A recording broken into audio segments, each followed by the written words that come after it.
Hey, hi everybody. Okay, while we wait for some people, but it's okay, we'll get the questions going. So right now, I'll just introduce myself, and with me is Sarah. Okay, so Sarah is actually the head of our upper science and JC program. So going forward, you'll be seeing a lot more of it, especially when you go to secondary school. Okay, so Sarah, maybe you can say hi to everybody. Yes, hi. Okay, I'm teacher Sarah. So when it comes to secondary school and JC science, I hope to help your child as time progress along lah. Yes. Yeah. So the reason why Sarah is here also because it's part of our academic team and we would like to share with as much as information as possible. So at this point in time, I would like to remind everybody that there's a school for everybody. Oh, before I forget, I forgot to introduce myself. Okay, my name is Alvin Kuek. And for those of you who have not seen me or heard of me before, I'm the co-founder of MyStretcher. Okay, and with us tonight, there will be a couple of people besides our people who are helping us to organize it, like our manager, Sweti. We have we have we have two students. Okay, one is Kwa Chun Yao. Chun Yao would tell you about his DSA experience later on, and please feel free to ask questions to him as well. So Chun Yao is currently a Sec 1 student at RI. So everything is a process, okay? Then the other one is Florence. Florence is going to enter SMU, okay? Is going to SMU, but 6 years ago, she also entered through the DSA route. So she's going to share with you. So please feel free to ask any questions. And of course, we Moses and I just finished a talk at Master Speakers Novena because we will introduce a couple. So Moses will join us in a short while. And it's important to get to know Moses because Moses was actually in the pioneer batch of DSA students, okay, way back in 2004, 2003, when DSA first started. So he was in the very first batch of DSA students who got the DSA offers. I know because I was his coach. I was his trainer during that time. So Moses is very important. So again, he'll be here in a short while. So at this point in time, we are going to have a set of slides. So don't worry, we will share with you whatever. But right now, I would just like to share the slides first. Okay, share the slides first. And if any point in time you have any questions to ask, please feel free to ask. Remember, nothing is too silly. No question is too difficult. Okay, so can everybody see the slide? Can? Florence and Chunyao, can you see my slides? Yes. Can I can see, Okay, just let me give it to let me presenting. Okay, so everybody can see the slide. So today's talk, DSA Secondary School. Why is it a little bit different when it comes to JC or Polytechnic? The way you apply is a little bit different. So for those of you who have kids going to applying for DSA for secondary for JC and Polytechnic, be sure to join our webinar soon. Okay, so that's it. So today we're going to talk about a couple of things: strategy, school choice, how to prep for it. So before we start, do you have any questions? Please feel free to type in the chat box. Okay, so that at least we have an idea of what questions to ask. Please feel free to type in the chat box. Any questions at all? Any of your concerns and so forth. And along the way, we will improvise. Along the way, we will address the questions. Your P6 is fine, okay? So let's start the down. We will wait for Moses to join in later, but it's okay. We can start first so they can get. Okay, so tonight's speakers, as you can see, so I put everything here so that everybody has an idea of who they're interacting with tonight.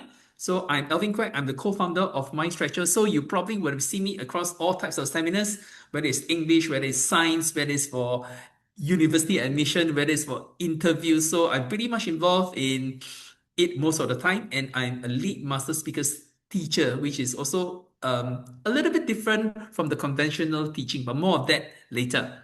Okay, so and over the years, we have actually helped over 2,000 students navigate the DSA. So over helped 2,000 students successfully navigate the DSA.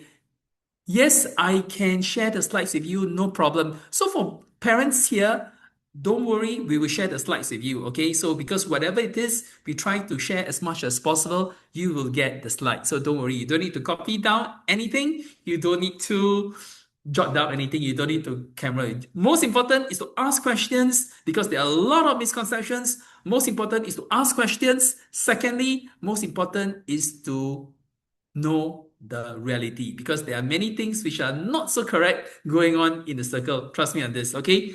And we have Moses. Moses is a 2012 President Scholar.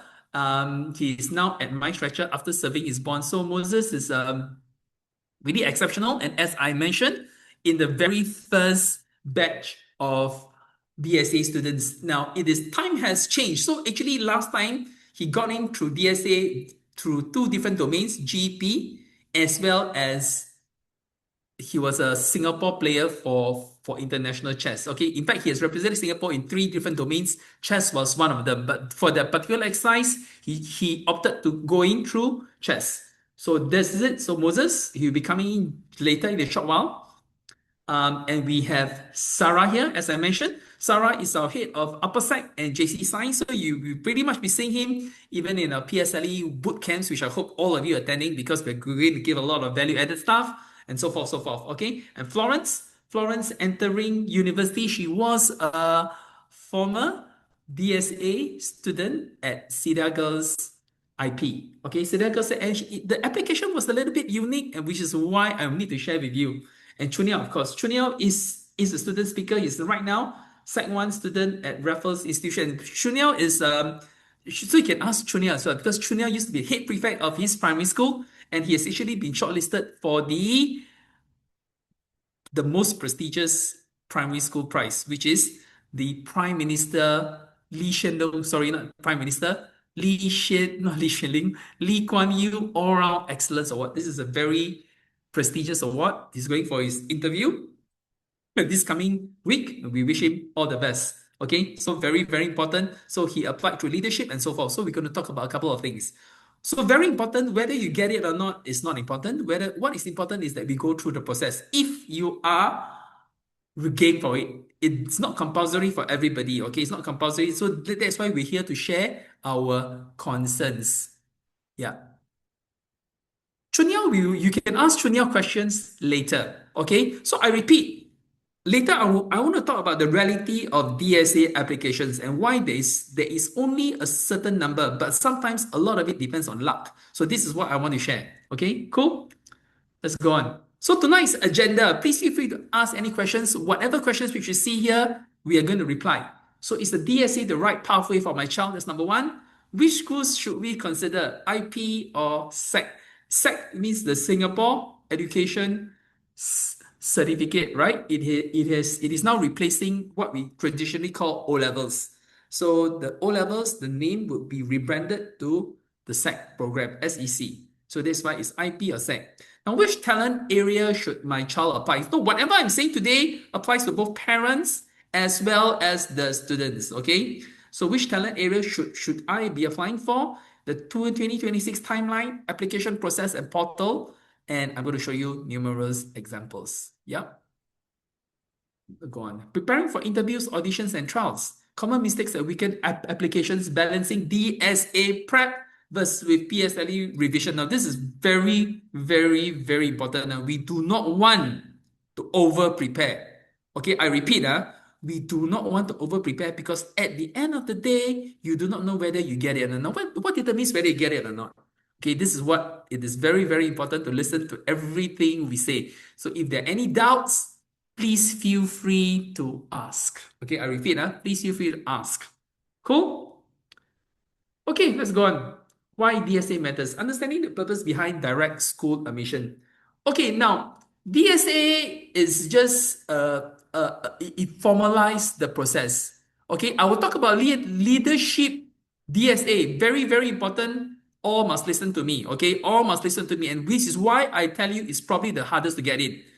Okay, so but don't worry, somebody has to get in, correct? So please keep those questions coming, and Sarah can take a look at questions as well. Then later we will go through. Okay, so understanding the purpose behind direct school admission. Now, during my time in RI, I was an RI scholar. I was an RI scholar way back in the 1980s. So a couple of things.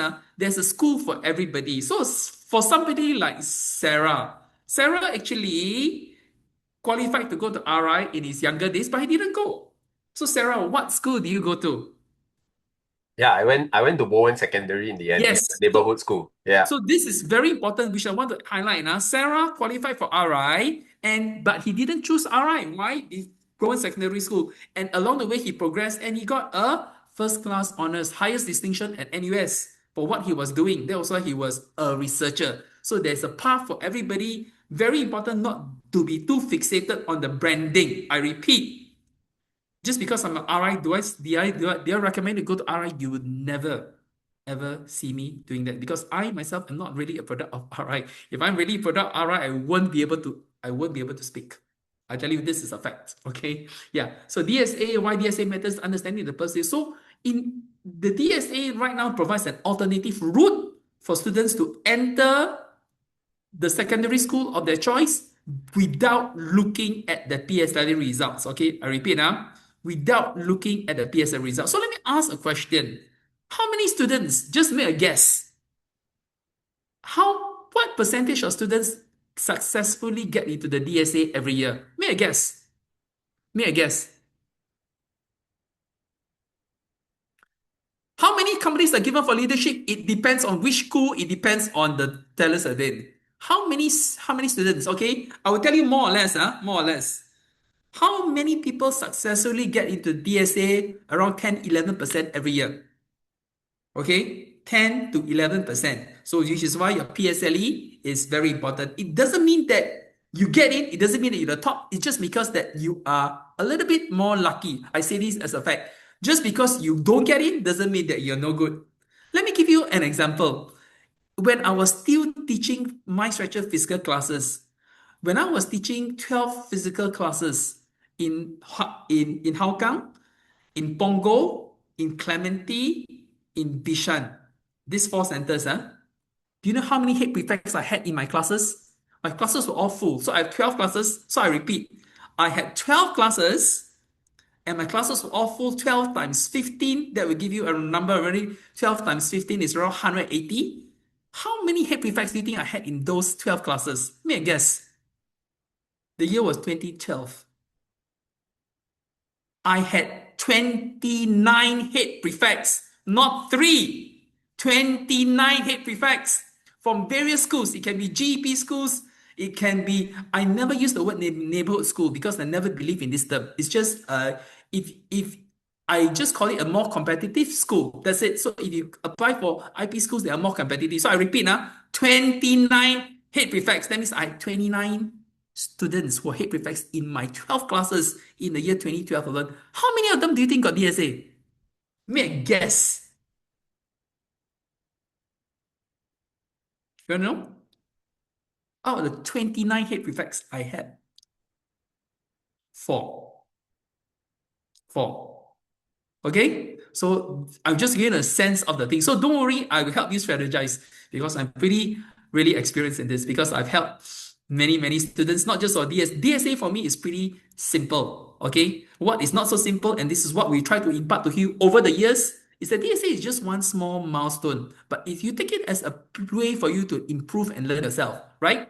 Along the way, secondary school, JC, university, polytechnic, those are a lot more important, more milestones. I hope that everybody remembers that. But whatever I'm telling you right now applies at all levels. Just the level of sophistication differs. Okay? Okay. DSA is not a shortcut. It is an early admission route for students who can show clear talent, commitment, and potential in specific. But again, this is judgmental. I tell you why it's judgmental. So let me give you an example. Okay? Let me give you an example. If you want to apply for a DSA talent domain, okay, let's say you apply through, I'm going to talk about domains later. You want to apply to leadership. Just because you're a head prefect of your school doesn't make you a great leader. It's not so easy. I was the head prefect of my primary school. But was I a leader? No. I only became a head prefect because the teacher likes me, not because I was any fantastic leader. This is the reality. But I go back a long time. So my generation may be a little bit different from yours because I'm not so young anymore. I'm 54 years old this year. So pretty old in that sense. Okay, but with respect to these systems, whatever the systems, whatever, I'm really, really familiar with it. Okay, so, but you see, the things which they can ascertain truly and perfectly is sports. Okay, so why do I say sports? If you're a badminton player, you go for audition, you win means you win. There is no uncertainty. Do you agree? Let's say you apply for ACSI swimming, 100 meters. Which is most important? Your interview or your swimming skills? Let me ask you one question. If you're applying ACSI swimming, which is the most important thing? Your interview skills or your swimming skills? I need people to answer so that we all learn along the way. Very simple. Swimming. No, I don't care if you cannot talk. I care if you're the fastest swimmer in the pool. Full stop. So we need to be clear here. So sports is very easy to distinguish. You apply for DSA Wushu, yeah, DSA Judo, DSA Air Rifle, DSA, so forth. Sports is relatively objective in that sense. But for all other domains, okay, sports and academic, to a certain extent, academic can also be rather objective. The higher scores get shortlisted, right? But all other than that, leadership, entrepreneurship, robotics, all these things are pretty judgmental. And there's a reason why I say this. Okay, I'm going to share some stories with you later, right? I'm going to take the, okay, so we talk about talent fit. Where is my child generally strong in? Which school can develop that strength well? Commitment fit, is my child ready to that school and talent area? So a couple of things I want to talk about. So times have changed. Why? Because when DSA first started, there were only 4 schools. Right now, effectively, every school is a DSA school. Okay, so very important. Every school, and there's a different domain for everybody. Now, what is the commitment fit? Does anybody know SST robotics? Is it subjective? Absolutely, and I tell you why. Okay, trust me, I've taught all these students. I can tell you why. 2 years ago, I had one student. Now listen carefully. For me, when I look at his robotics portfolio, it was confirmed the best by any measure. This student was the captain of the Singapore robotics team.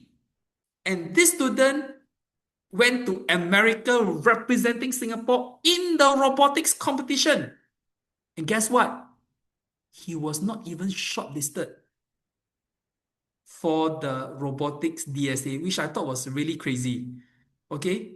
It was really crazy. And this is a good student somehow. So good in studies, good in robotics, right? And national champion for robotics. So his team won the national robotics contest and he was the captain. And that's why he went to America represent. And he didn't get shortlisted for the DSA robotics for one IP school. It was mind-boggling. Okay, but these things do happen. So I repeat, these things do happen. So don't be too. So what I'm trying to tell you is this: if you get shortlisted, great. If you don't get shortlisted, no problem. Not so critical. It's just part and parcel of the learning process. Very, very important to know that. Okay, we'll talk about this in the short. So school fit, which school? Commitment fit. So I want to say this is a very, very important thing. It's just like Florence. I use Florence as example. When Florence accepted Florence, I just tell you a little bit of Florence. Last time when I saw her in primary 6, I asked her, which school do you want to go to? She only told me, die. I only want one school. What is that one school? Cedar Girls. Why Cedar Girls? Because she always likes the school, she likes the environment, she's got, and better still, she lives very near Cedar Girls. Which I said, fine. Okay, so she only wanted Cedar Girls. So eventually she got the Cedar Girls place. So now the question is this. Did she get in through a particular talent domain? Now, this is an interesting question because I tell you why. Depending on what talent, sometimes you are not tied to it. So let me give you an example. Let's say you enter the talent domain for leadership. There is no such thing as a leadership club in whatever school you go to. Do you understand? So when you go to the secondary school, you can still take part in any CCA you want. Clear? Clear? So even if I go into, let's say, I'm giving you an example, even let's say if I go in through DSA leadership for Victoria School, when I go to Victoria School, I can still choose to play baseball. I can still choose to go for the chess club. No problem, because I'm not tied. But if I go in through a performing arts, If I going through a sports, if I going through a uniform group, if there is, I am tied to that CCA. Am I clear? So let's say I apply through Anderson High. And give me an example. I apply through Anderson Secondary School through through, let's say, Scouts, and I get a place in Anderson through Scouts, then I have to join Anderson Scouts for the next 4 years of my life. Am I clear? So even it also applies to IP students. If you join for that particular, you will be in a CCA for 4 years. You don't have any option of coming out. You can only come out of it in JC1, JC2, year 5 and year 6. Clear? So this is what I mean by commitment fit. Are you ready to commit? If you don't like the activity and you get in through the activity, then I think it's a very sad story. Okay? Very sad. Does everybody understand what I'm trying to say here? Yes. Yes, very good. Okay, so don't worry. Curry, I saw your message. You said sharing my experience. You went to DS. Yes, everything is an experience. Thank you very much for sharing. Yes, and this was standing in good state. Okay, so I'm going to talk more about this later. We will share more. So DSA Secondary provides a pathway for P6 to gain admission secondary based on the interest, aptitude, and potential beyond their performance at the PSLE. So this has been going on since 2023. So it started with 4 schools only, 4 schools. Now it has more. So practically all schools are DSA schools right now. So it's been around for the last 20 years. The only difference is that the system has changed over the years. Okay, so we will not talk about the changes, but yes, it has changed. And right now, if you've been reading the news, the Ministry of Education is also in the process of reviewing this again. Okay, so 3 routes into secondary 1 now. Sec 1 posting after your PSLE, DSA Sec before PSLE, direct apply, SOTA, and sports schools. Why? I'll tell you this more later. Any questions at this point in time? Any questions at this point in time? Okay, any questions, please stop. Okay, DSA by the numbers. This is something which may interest you, right? How many P6 students applied in 2025? So I want you to think about it. Can you see the two numbers there? 15,700 and 41,700. What do you think these two numbers mean? Okay, what do you think these two numbers mean? How large was the PSLE cohort size last year? The PSLE, entire PSLE cohort was 38,000. So how come we got 41,700? Can anybody please enlighten me? Yes, more Monia, right? You raise your hands. Lina, you raise your hands. Can we get them to speak? For those students who raise, please feel free to raise your hands. We get you to speak. More than one application, absolutely right. Absolutely right. So let's say Chuniao, let me give you an example. Chuniao, last year when you applied for DSA, how many schools did you apply to? I only applied to RI last You year. only applied to RI last year. Only one school. Yeah. So that will count for one application. So Moses is in right now. So Moses last time, okay, now you must understand that during there was we organized TED Talks event. So for those interested, you can be on our radar. One of our TEDx speakers, when we had the TEDx event in February, was a student called was one student. This student has 6 DSAs. Okay, he got 6 DSA offers: RI, Hwa Chong, ACSI, Victoria School, Dunman High, and SJI. All 6 offers. I was the person helping him prepare for all the interviews. Okay, but this situation will not exist anymore because you're limited to 3 applications. So that's why it's 3 applications. So Moses here during his time, he had 3 DSA offers. Okay, RI, Hwa Chong, and ACS. Here, he only applied for 3 and he got all 3. ACS, Hwa Chong, and RI.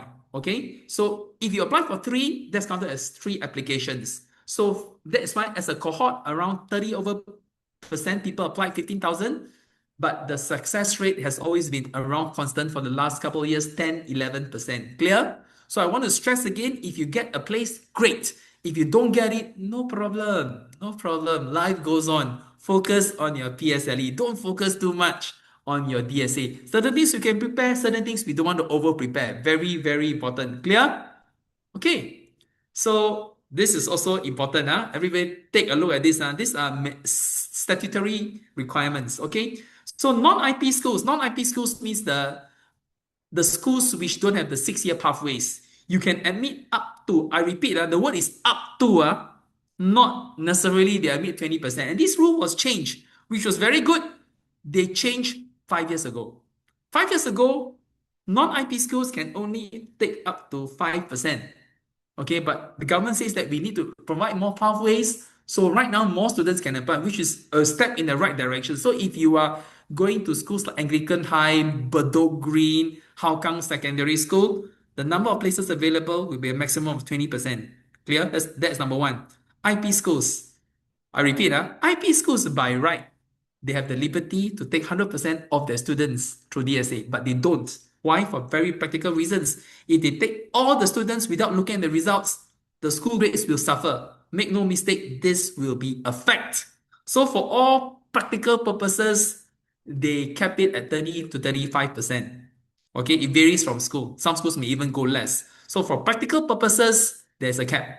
So generally admit of the intake through DSA. Okay, clear? That's number two. Number three, specialized schools. Now, specialized schools, NUS High, SOTA, and SST can admit up to 100% intake via, because these are special schools. Now, what are the 4 specialized schools? I only put here NUS High, SOTA, and SST, right? There's one more, Singapore Sports School.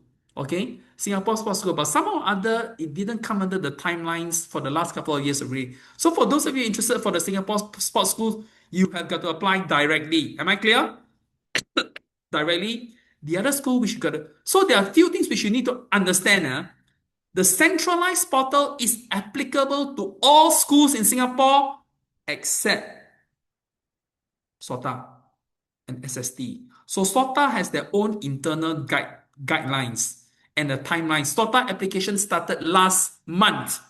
It will close on the 8th. It will close on, it is just a couple more days left. 5 more days, 6 more days. So if you want to apply for SOTA, you have got to do it now. Okay, clear? If you do not know, just let us know. We will give you some ideas. Clear? Clear? So as SOTA, SST up to 100%, that means if you want to go to these schools like NUS High, SST, you have to apply for DSA. You cannot apply in the secondary school system. But now I ask you the next question. After your PSLE, can you still apply for these schools? Yes? No? Yes? Feel free to ask. Make a guess. After your PSLE, so I'm telling you the reality, the practical reality. So I will tell you the truth. If you apply for SOTA and you don't get in for the DSA, it is very, very difficult to get a place after your PSLE. Okay, why? Because SOTA places being that specialized, you got your performing arts, you got your dance, you got your so forth, artists and so forth. It is rather specialized, so most of the places are going to be taken up. Okay, so this is the reality during the DSA process. So there will generally be no vacancies. So if you don't get in during now, you will not get in after PSLE. Now, SST and NUSI are different. NUSI, even though they offer DSA 100%, the reality is that there will be people who don't take up their places.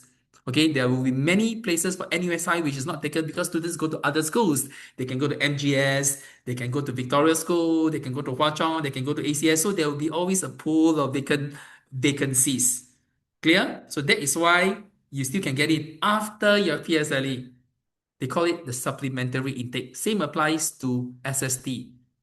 Clear? So again, for practical purposes, if you don't get into SOTA right now, you will get in again. Very, very unlikely. Of course, I may be wrong, but from my experience over the years, I think it's very, very tough. But SST and NUSI, very common. You can always apply after your PSLE. We've got many students who get it in the supplementary intake. Okay, cool?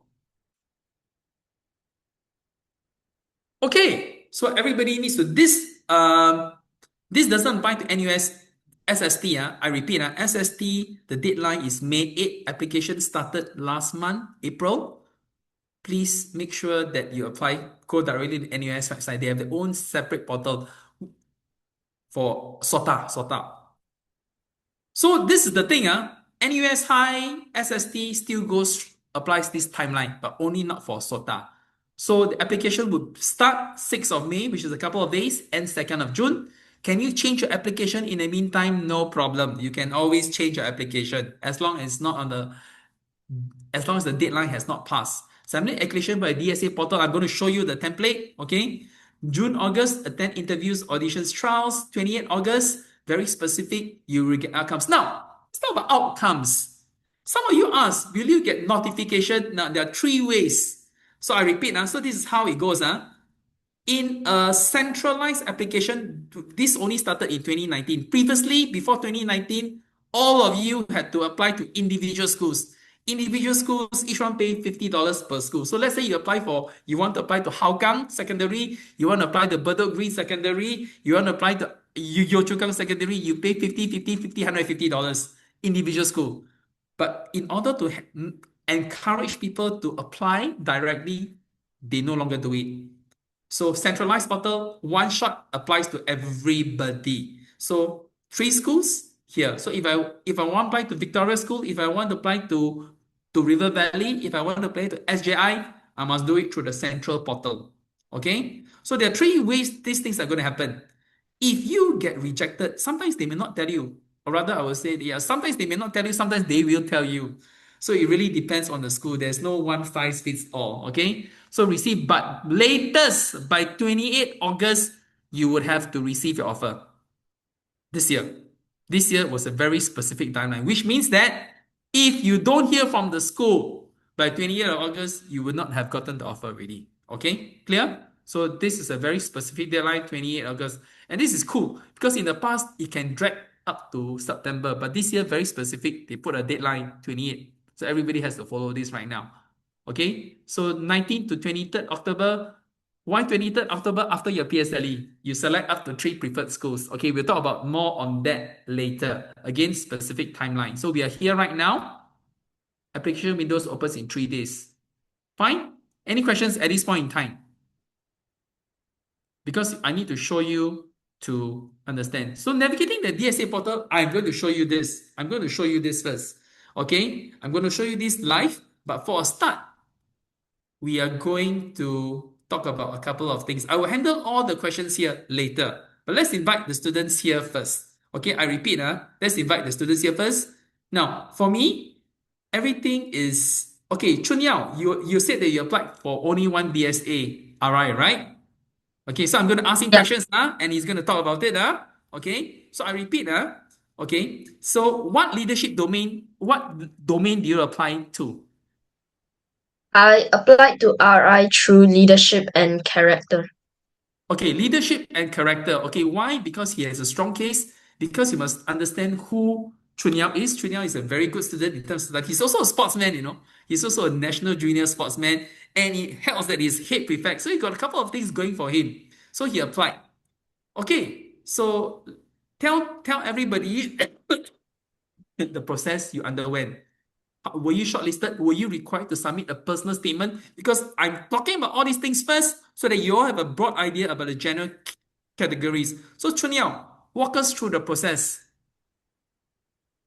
Okay, so when we were applying, right, we had to there was like a portal online where we had to put up our achievements or like our positions that we have for leadership and character.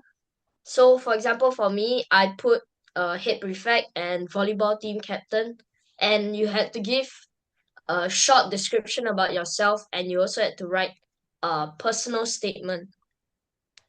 And if I remember correctly, the personal statement is about why you want to get into the school.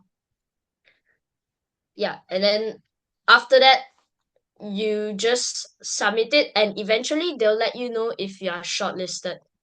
And if you are shortlisted, you will have to go to the school for a interview, which was for my case, we had to do an activity with the other candidates first, and then after that there will be a group interview and then an individual interview.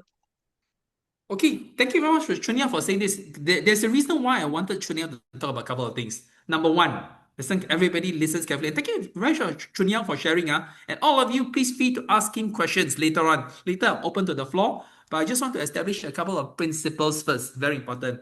So what happens when you submit? Later, I'm going to show you the navigation process because nothing beats going through the process. Okay? I'm going to show you to you live.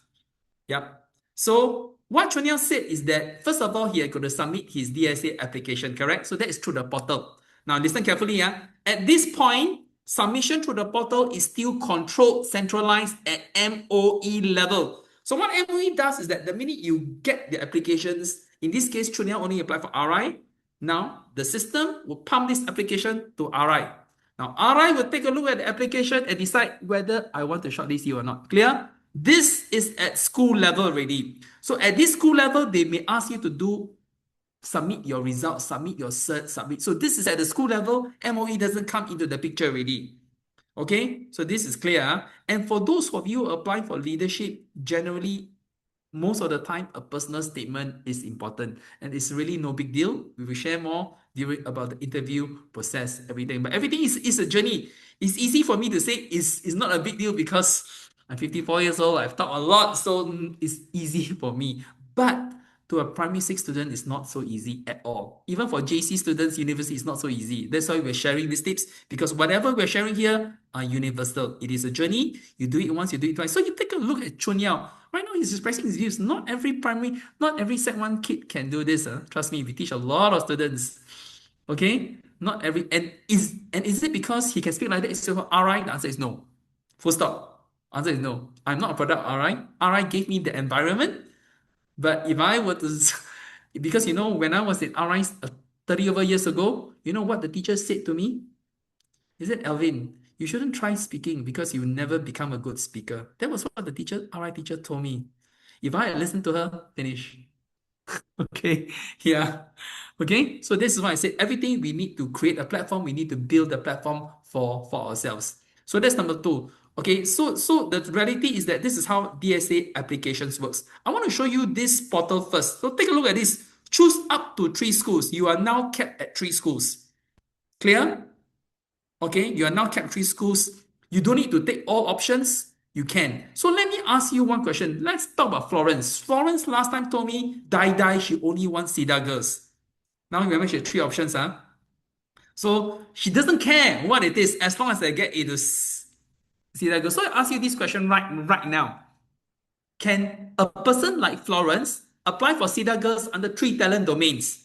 Okay, she applies for choir because she's quite good at singing. She applies through the band because she's also in the band, and she applies for modern dance because she does all 3. So my question is, I want Cedar Girls, so I apply 1 school or 3 at Cedar Girls. Can or cannot? The answer is cannot. You are limited to 2 talent domains. So clear? 2 talent is the max. So Florence, during that year, I said, okay, fine. We cannot choose all 3, even though you want to put all 3. So we will try to spread it around. So she chose 2 talent domains for Cedar Girls and 1 SCGS.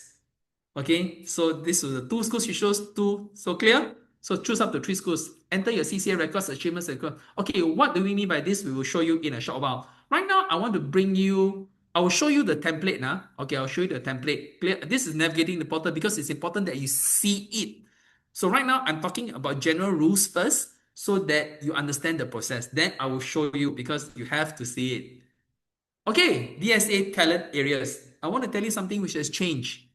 And this is why speaking is important. That is why just now Moses and we were conducting oral workshops. So for those of you who didn't attend the oral SBC and reading workshops by Mavis, Mrs. Sham, please attend because they are really, really important. Okay, they're really, really important. And it's not just important for your PSLE, it's important going forward in everything you do. Very, very important. Okay, so please do attend because here at My Structure, we have a lot of value-added webinars, right? This webinar, that webinar, like this webinar tonight, that again is a brilliant thing. And going forward, we're going to give you a lot more like composition writing, so forth. And if you have not signed up for our boot camps, And the mastery sprints, I think you'll be most strategic to sign up. Okay, let's talk about the DSA talent areas. I tell you what has changed. I tell you what has changed. In the past, so that you all know, because I've been in this for the last 20 years, I know exactly what has changed every year. I tell you what has changed. Before the year 2015, I repeat, you only have four talent domains. You have the GEP talent domain. The GEP used to be a very specific talent domain. Okay, and GP students get the first cut before all the other students. That's why Moses, when he was GP student, he actually applied for DSA in April and May, way before it was open because it was very specific.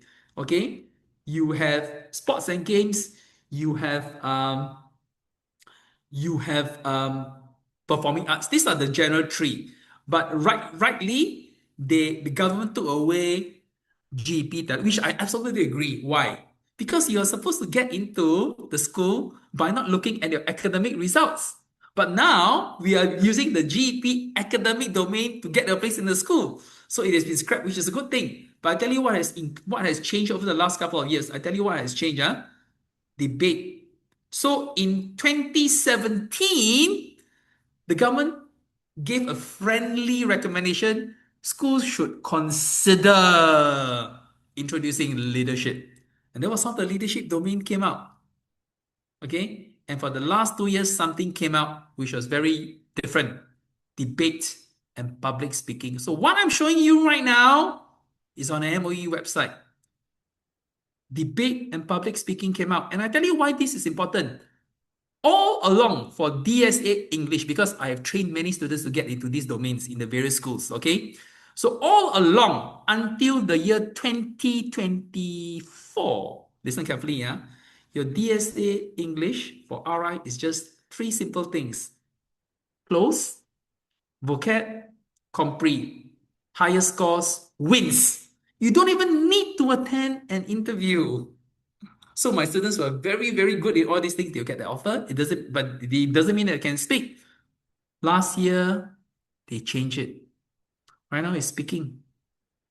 Okay, it's speaking. So right now, it is speaking, public speaking. So it's become increasingly important. Is it important to know how to speak? Absolutely. So the tool which we are going to share with you, all this about reading, speaking, please utilize them under JAI. Moses will talk a little bit about them later. Science engineering, again, all these things are going to change. I repeat, clear? So you must know all these talent domain. Now, what's different for 2027? 2027, why I put 2027? Because you will be in the 2027 intake. You're applying in 2026, but you will be in the 2027 intake. New SEC certificate. So no longer will you have O-level, GC O-level. It's now called the Singapore Cambridge SEC. Okay, the new SEC. So this will be official and it starts from next year. Students apply for posting groups G1, G2, G3. G3 is your normal. G3 is a normal O levels. Okay, so G2 is, it used to be academic, so forth, but it's just a bending. And I think the step in the right direction, definitely.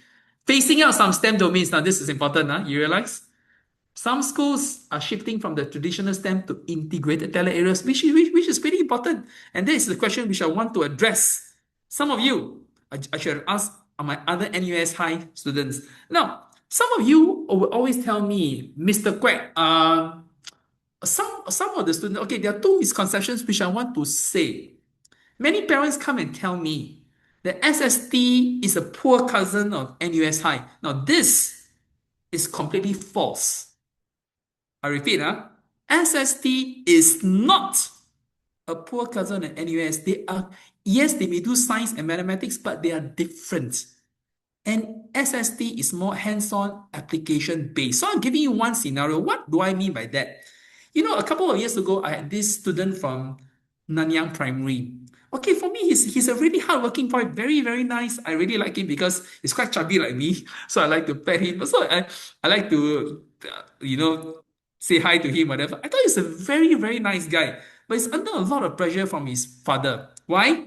Because his father wants him to become a doctor, wants him to go to certain schools. Fair enough. But we live in a different era. But he was under a lot of pressure. And because of that pressure, he didn't do so well. Okay, but I helped him get a place in SST. So during his SST, it was about modeling. So they were required to build straw houses. This guy is quite a creative guy. Then I tell you what happened. When he enrolled in SST, he blossomed. He was one of the top students representing the school in many design contests. So it's different. NUS High is very academic. Clear? It's very academic. So if you want to focus on the scientific route, the researching route, NUS High may be one of them. The correct person to talk about this is Sarah as well, because Sarah, as I mentioned, first class NUS in chemistry. Is it Sarah? Biomedical. Biomedical. So he was the first class honors at NUS Biomedical, and his aim at the time was to become a researcher. Well. Right now he's the head of Sec and JC Science because things evolve for a reason.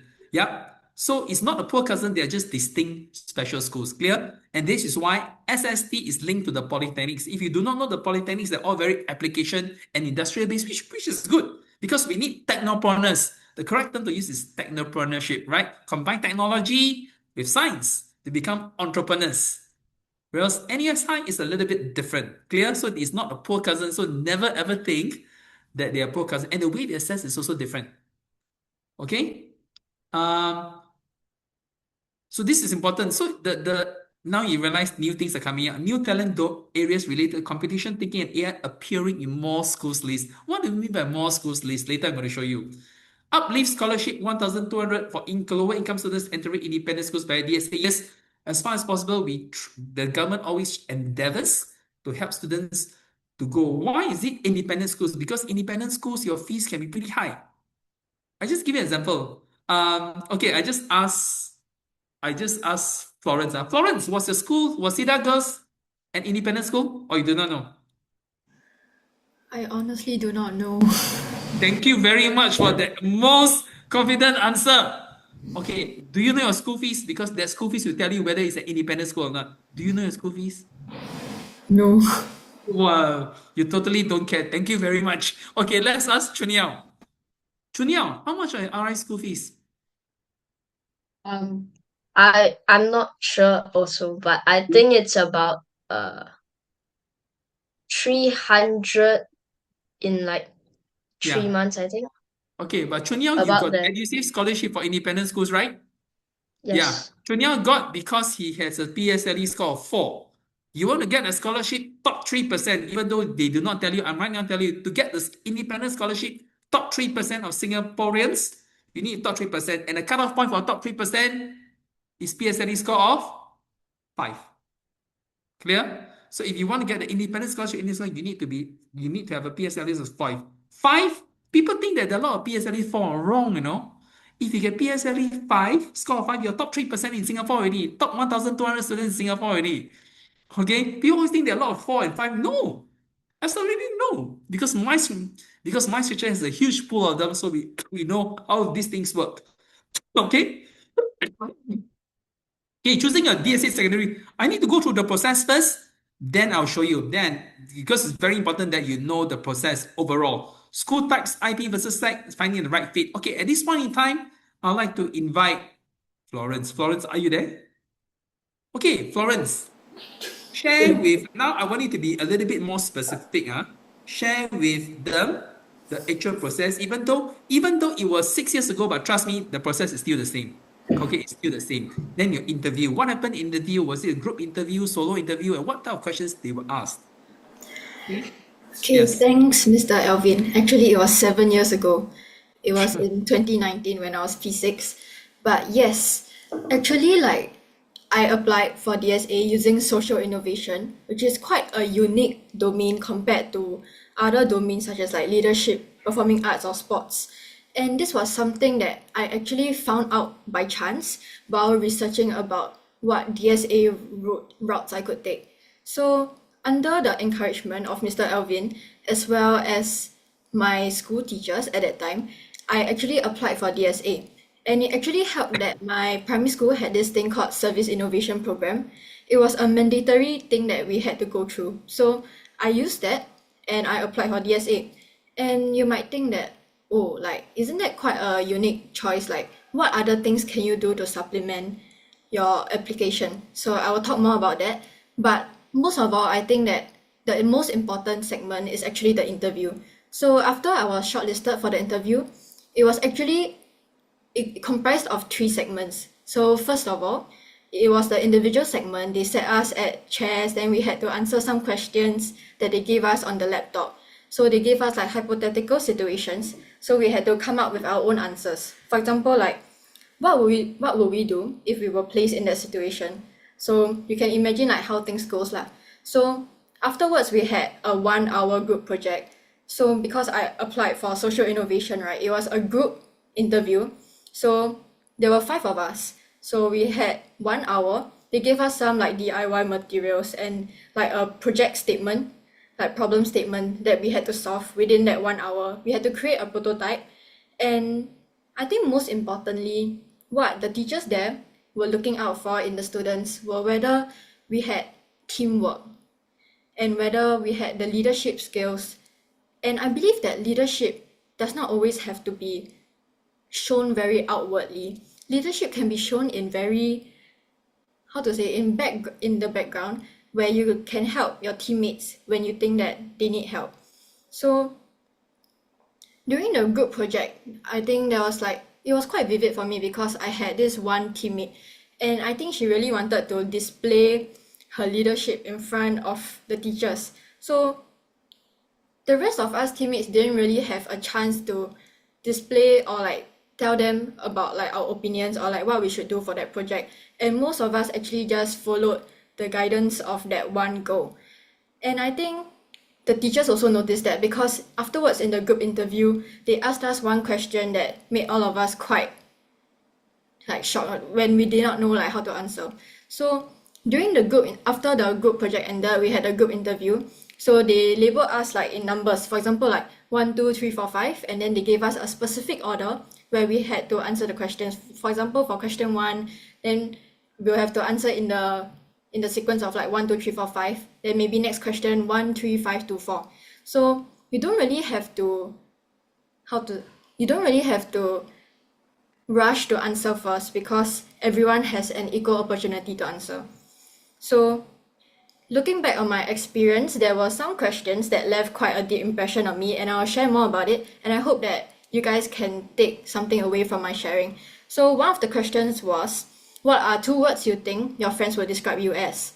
And I believe that this question was something where you could show that you have actually done research about the school that you applied for. For example, I think that preparation in advance is definitely necessary, but as Mr. Alvin has said, it is important not to over-prepare as well. So for example, things like the school motto, school values, these are things that you should have already known in advance when preparing for the interview. And in this question, you could actually show that you have done your research. So for me, I said that I was, if I'm not wrong, I said that I was a responsible and also a loyal person. And I tried to cater this and my explanation to the school values of Sidagos at that time. And another question was, who do you think was the leader of the group project? And I think that this question actually left like most of us stunned because in our mind, like there wasn't a clear group leader, but there was someone who we just subconsciously listened to during that whole period of time where we were doing the group project. So the teachers realized that we couldn't really like speak out, so they told us to like point to the one person, and all of us pointed to the same person. So I guess that does say something about how the teachers are evaluating your performance. And this last question was, what other schools have you applied to? And I think that this is a really common and basic DSA question that all of us should have prepared for in advance. And I remember the response of one girl who was sitting next to me, and I found it quite interesting because what she said was, oh, I applied to RGS and I got rejected. And in my mind, I was like, oh, like why would you say that out loud? Because if I was the teacher, I would be thinking, if RGS could reject you, why would I not reject you as well? So I think that these are some considerations that you could take in mind when preparing for DSA. And I think that interview is usually a make or break segment, but it is a really important period of a very important segment which all of us should actually prepare and just try your best for. So if I have to leave you with something for you to take away from, is that to do your preparation in advance, some background information about the school, and to keep an open mind, because the opportunities that come your way, it may always seem like not very the opportunities that come your way may not be what you might expect it to be, but it is important to keep an open mind and just take whatever opportunities that come your way and just try them out. And lastly is to be cheerful, because like optimism can be contagious. Like if you enter the interview room with a smile, the first impression matters already, and the teachers might already have a better impression of you just because you're smiling. Yeah. And I think that's all. Thank you. Thank you very much, Florence. I think you've become a much better speaker, which is always important. The more you do it, the better you become. You've always been a rather confident speaker, except that you didn't get opportunities. Right now, getting it again, I thought you did really well. So I want to just tell parents and students, don't worry about the interview. It will be a separate session where we will guide you, like how we have guided all the thousands of students over the years, in a separate session, and that should take at least 3 hours. I'm going to give you the notes, specific notes, interview styles, because different domains, different things. And as I always mention, I repeat, if you are going through performing arts, if you are going through sports, the most important criteria is your ability in the performing arts and your ability in the sports. Your speaking doesn't matter. It's just a formality. The reason why it was important for Florence, very simple, because of social innovation. Social innovation, it is a very unique domain. It all requires you to package your answer in a way that will answer the question, yes. So it is a little bit different. So it's not a sports, it is not a performing. So that's why in all these things, which there is no sports, there's no performing arts, if there's interview, the interview now becomes a lot more important. Okay? It is thinking like mathematics. What is the most important? Your ability in maths, right? So let's say, let me give you an example. If you go for the RI World Maths Olympiad, you're ranked number 1, 2, 3, I can almost guarantee you the place is yours. Okay? 1, 2, 3, the place is yours because RI has a certain percentile. You are ranked number 1, 2, 3, the place is yours. The interview is just a formality. Everything is your mathematics. I just want to share with you this example, okay? So that everybody doesn't get too fixated or two things. I had one class in Clementi last time, a couple of years back, okay? In that class, I told you my class were all full, right? 15 students. All the 15 students, 10 were the top students of their respective schools. Henry Park, because it was near there. Henry Park, and all the areas around Buona Vista and Clementi. So out of the 15 students, 10 were the top students. There was one Korean boy. Very, very quiet. He's not even the top 20 in his school, but this guy is a maths genius. He's not even the top 20 in his school. Maths genius. Okay? But because he's a maths genius, he went for the RI maths test. And in my class, there were 4 students with platinum medalists in the Hwa Chong NUS High Only. So there were 4. So I asked them in the class. It was very interesting because at that time I didn't it was my individual, so I had a conversation with them. Who went for because I know who went because they all came to see me and I helped them choose the talent domain. So it was a very interesting conversation. So I thought, and those 4 platinum maths medalists, every single exam in their school is always 100, whatever things. So I asked them, could you do all the RI maths questions? They said, Mr. Kuek, it was very tough. I could only do 70%. Then I asked the Korean boy, was it tough? He said, it's very easy. I finished it in 45 minutes to spare. I checked 3 times. Okay. So what happened? He got a place because his score was super high. Whereas out of my 4 platinum medalists in all the Olympiads, only 2 of them were on the waiting list. The other 2 were straight away rejected. So everything is, that's it. My Korean student cannot speak very well because he's just came from Korea. So but he's a maths genius. He cannot not so eloquent because English is not a natural tongue, but he got this. So this is what I'm trying to stress. Okay, so interview becomes very important depending on what talent domain you go through. So I'm not telling you that because if you go to some other schools, they tell you interview is important, but that is not true because they do not understand how DSA is structured.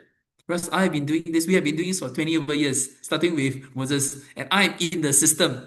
Okay, so you need to understand how these things work. So for somebody who tell you that everything you need to prepare, you know. But having said that, ability to tackle interviews is really, really important, especially when you go to secondary school and beyond.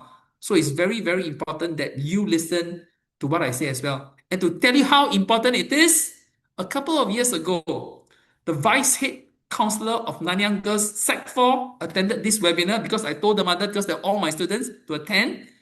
And there was one boy, Alvin, attended with his parents also at Sec 3, even though he was in RI. Why? Because I told him what I'm going to say is going to be very important for you going forward. And that boy, Alvin, turned out to be the president scholar in his cohort. Yeah, all these things are important because whatever we're telling you are life skills, okay? It's not high stakes, so don't view it as high stakes. But is it an important skill to have? Yes. So when we conduct the interview session, interview workshop, please attend, including parents. 100% guaranteed to benefit. Okay, cool. Let's go on. I won't go through this interview. So how do you know when it's independent? Very simple. By the school fees. When I was in RI in 1988, 1989, and so forth, my school fees were only $12. Why $12? Because at the time, all were government-aided schools. RI became independent in 1991. There were first three independent schools, RI, RGS, and ACSI. The school fees straight away shot up to $300 a month.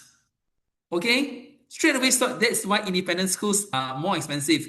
But at the time, that's why Chunyao got the EduSave scholarship for independent schools, because the government says that no deserving student will be robbed of a place in these schools just because they cannot afford. That is why they introduced the EduSave scholarship for independent schools. So over 6 years, it's around 1,200 a year or so forth. Okay, which is really great. So we will not go through this. I just tell you the categories independent school. SEC track, I'm going to go through the template, which is really important.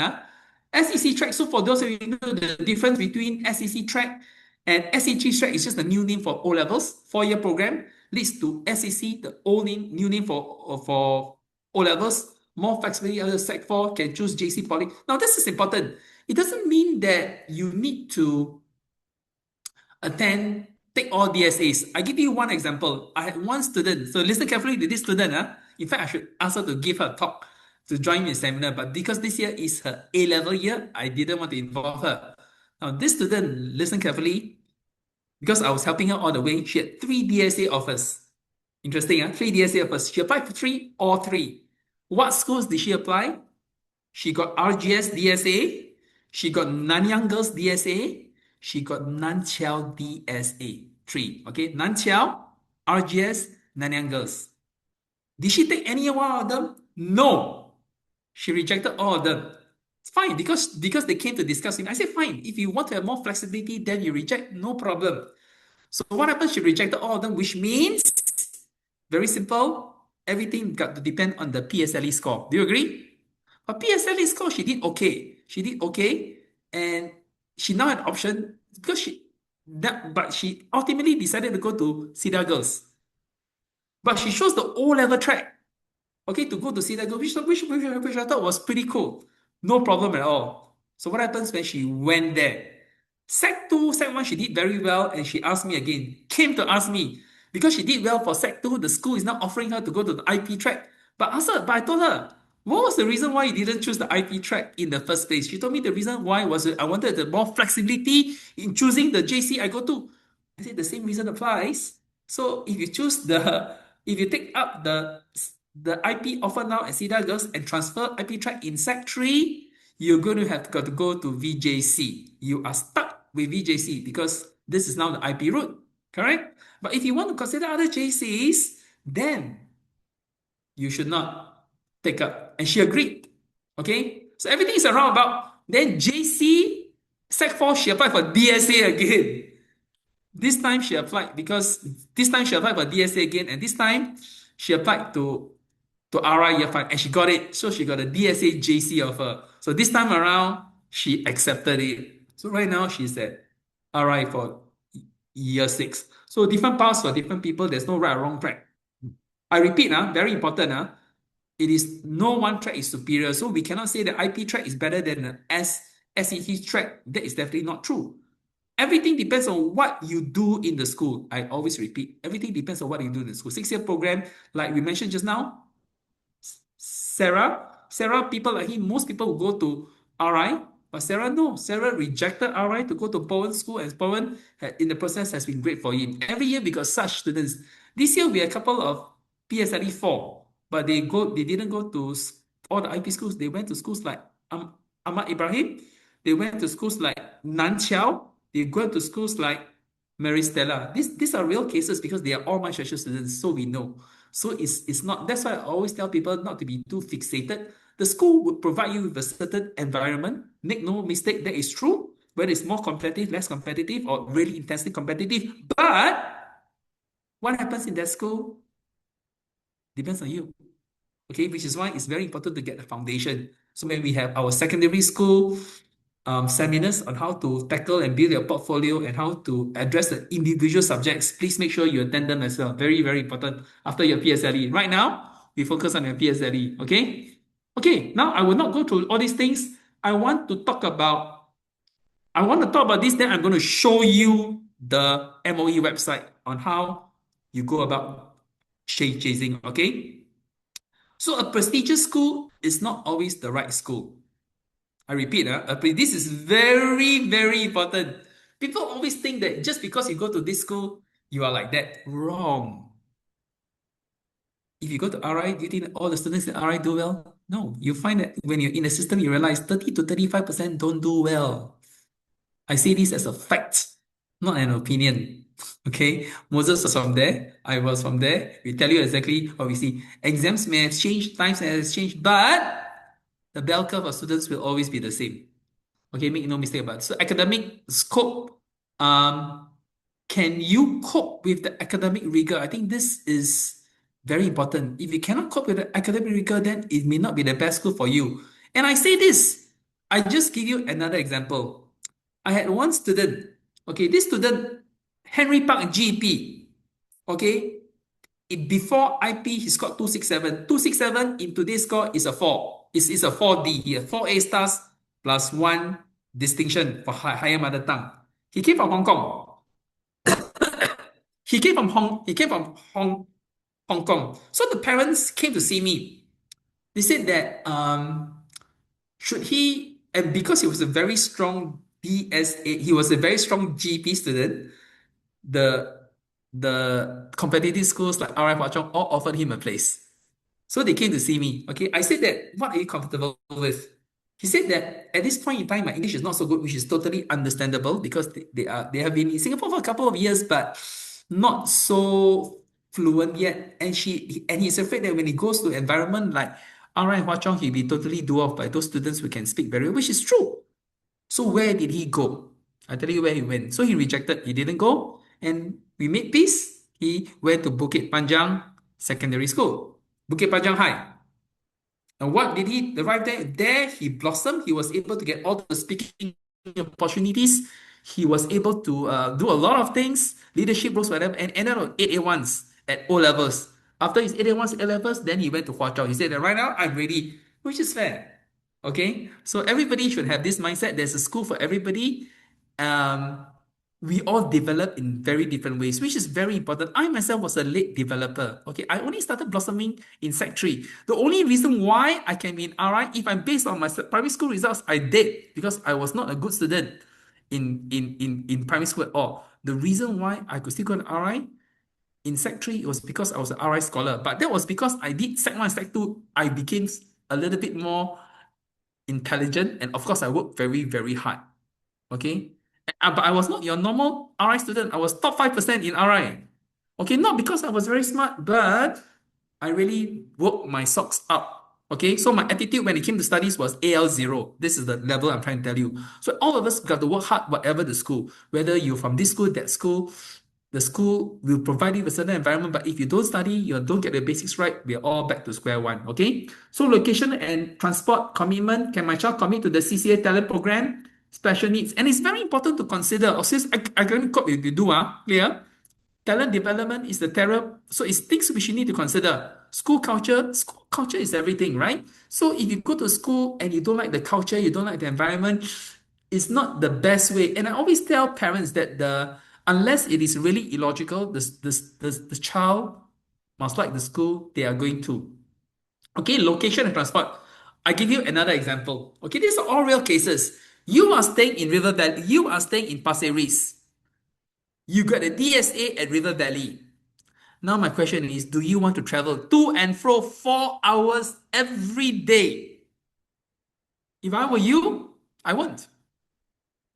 Is the traveling going to be worth traveling 4 hours a day? 4 times 5 days a week is going to be 20 hours for the next 4 years, for the next 6 years, because the River Valley is an IP school. Is it worth it? And you're not going to change houses because you have always been there, living in Pasir Ris together with the rest of the family, and the parents don't intend to move.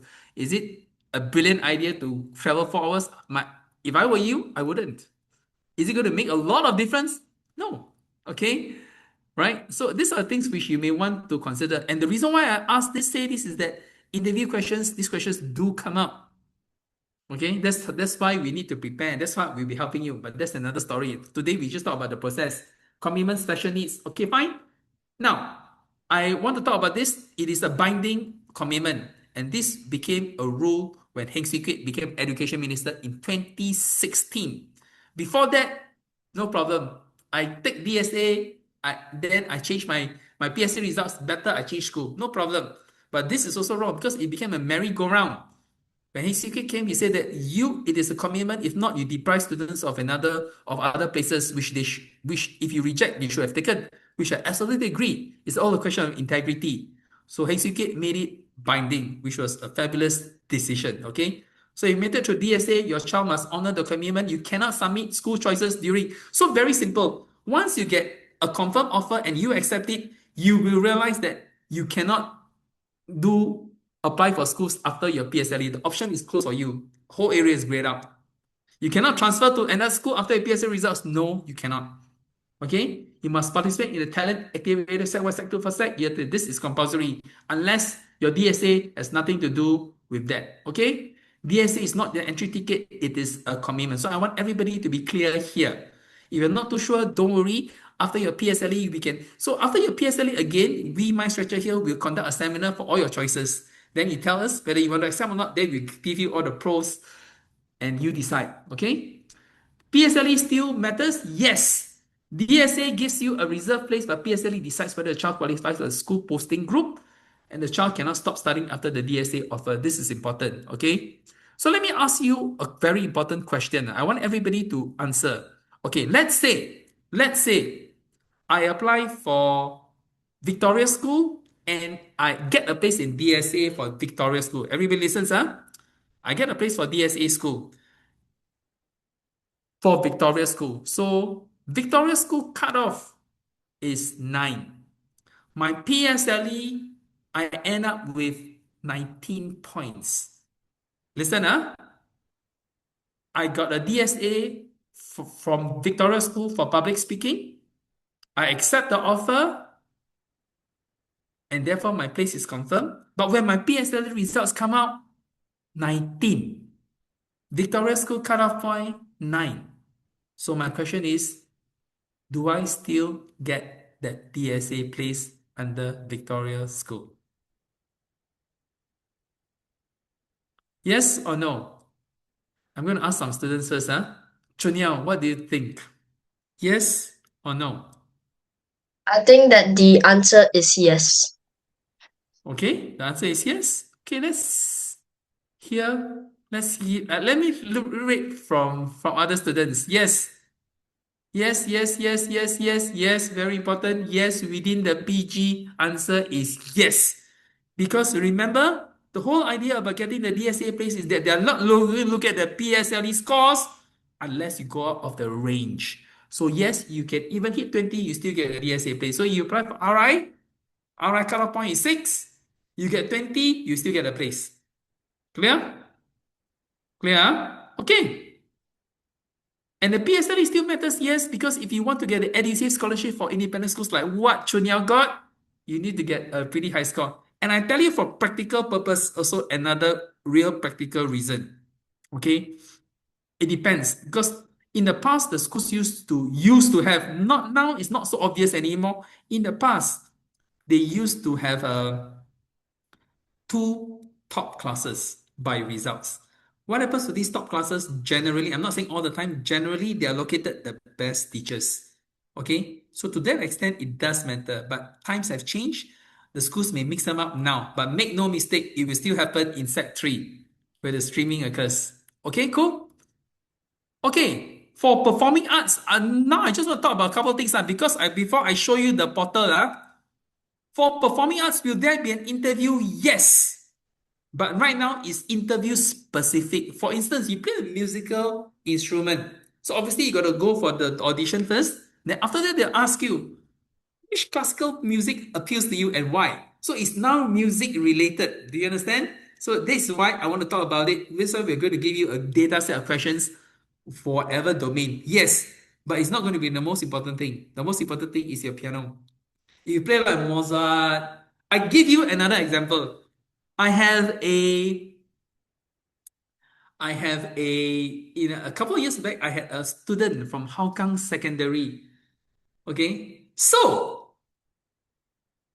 the DSA officially opened in May. Listen carefully, RI offered him a place already in April, informally. And I was very surprised because this student is very, very quiet. He's in class. His studies is just okay. Okay, again, in Hougang class, all the top students from Hougang area. Okay, this student for me was technically, academically, remember, I'm using the academic barometer. We are all good in different ways. Academic is not the only parameter, which is why we are the DSA. So this student, I was quite surprised that RI offered him the place in April. So I asked him, I know you play the piano, I know you got the diploma, so that's why RI offered you the place. I said that, where do you perform? He told me, oh, Mr. Kuek, I perform at the Esplanade.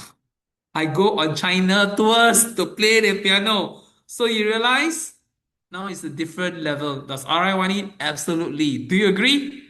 It's different from your take grade 8, grade. This is now performing at the Esplanade at primary 6. Musical prodigy. Of course they want. Okay? So do your results really matter? Nah. Okay. But different schools different. Some schools are more stricter on your results because they want to ensure that you can survive. Okay. So this is the reality. Okay. We will talk about this later. Right now, I want to show you the portal. Now, everybody must know this.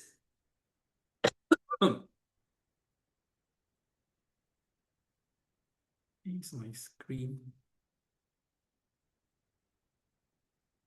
Okay. I will share this template with you later, okay? Because this template you see, but Chunyao, you filled in this last year, right? Um, I think so, yeah. Yeah, you think so? Okay, don't worry. I'll share it with all you students because it's right now. It's not, I want to show parents how you navigate the portal before I invite Moses in. Okay, Moses is there, but he's right now he's listening, of course. Okay, I want everybody to go through here. Okay, I'm gonna put it down in the chat so that you all know. Yeah, don't worry. For those who ask questions, I'm gonna take all your questions, Yeah. So let's navigate this together. Can all of you see my screen? Can, right? Can? Can, Okay. So let me ask you something. Let's talk about a couple of things. Okay, let's talk about a couple of things. Give me a school. Let's have one of the students. Jignesh, you raise your hands, right? Jignesh, I'm going to use one student as an example. Jignesh, you raise your hands. Jignesh, can you speak up and introduce yourself so that we know you? Hello? Can we unmute Jignesh? For those who want to speak, please speak up because I'm going to use your choices to navigate. Jignesh, are you there? Can you speak? Okay, if not, any Sweti and the team, if you can unmute any student who raise their hands, that would be most wonderful. Hey guys, I'm watching the chat. Yeah, just raise your hands, please. Okay. I think Jignesh is probably not there. Okay. Okay, lots and lots of people, Alvin. Don't know if you can see. Yeah, okay, we can just unmute. Yeah, okay, I can anyone. unmute first. Yeah. Yeah, okay. Yeah. So maybe we start with Kaylin. We've given you permission to unmute. You got to unmute yourself. Go ahead, please. Okay, Kaylin, are you there? Charlotte, Kaylin. Hello. Hello. Is it Kaylin? Yeah. Okay, Kaylin, what school are you from? Chongzheng Primary. From? Chongzheng. Okay, Chongqing Primary. Thank you very much for introducing. What DSA school are you considering? Temasek Secondary. Temasek Secondary or Yeah. Temasek Junior College? Temasek Secondary. Okay, very good. Temasek Secondary. So I want all parents and all students to think about it. Remember, you can apply for any school you want. Don't be too fixated on the so-called branded schools. And the biggest and best example, who? Lawrence Wong. You know what Lawrence Wong said in his first National Day rally, which I thought was brilliant. Lawrence Wong said about the fixation about the schools, but he says that I came from Tanglin Technical, and I believe I turned out just all right, which was an understatement, but that was a brilliant statement. Okay, so let's talk about this. Okay, so so everybody has got to go through this portal. So what do we do right now? How to apply? So this will only open 6 May. So it's not open yet. Because it's not open yet, you won't see the template, but I'm going to attach the template for all of you so that you can have a rough idea in advance. So how to apply? So you apply. How to apply? So we choose the schools. Let's talk about what schools you want to apply. So where do we go? We go to the school finder. Okay, that will give you the whole idea about what schools you want to apply. Okay? DSA Secondary School. So you want to apply for Temasek, So let's give a general idea first. So you can see why this is a centralized portal. Let's say Temasek, we can do filters, where you stay, your CCA you want, whether you got robotics, or let's do a general one first. So under Temasek, you have Temasek Secondary, Temasek, you want Temasek Secondary School. You do a search. Why this is important? Because this will tell you the domains you can apply to. Okay? Go search.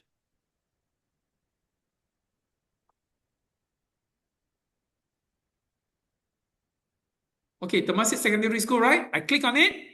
This will give you an idea. Look, a few things which you can look at what happens. PSLE score range of 2025. So you take a look at this. Affiliated, non-affiliated. Non-affiliated, affiliated means, for instance,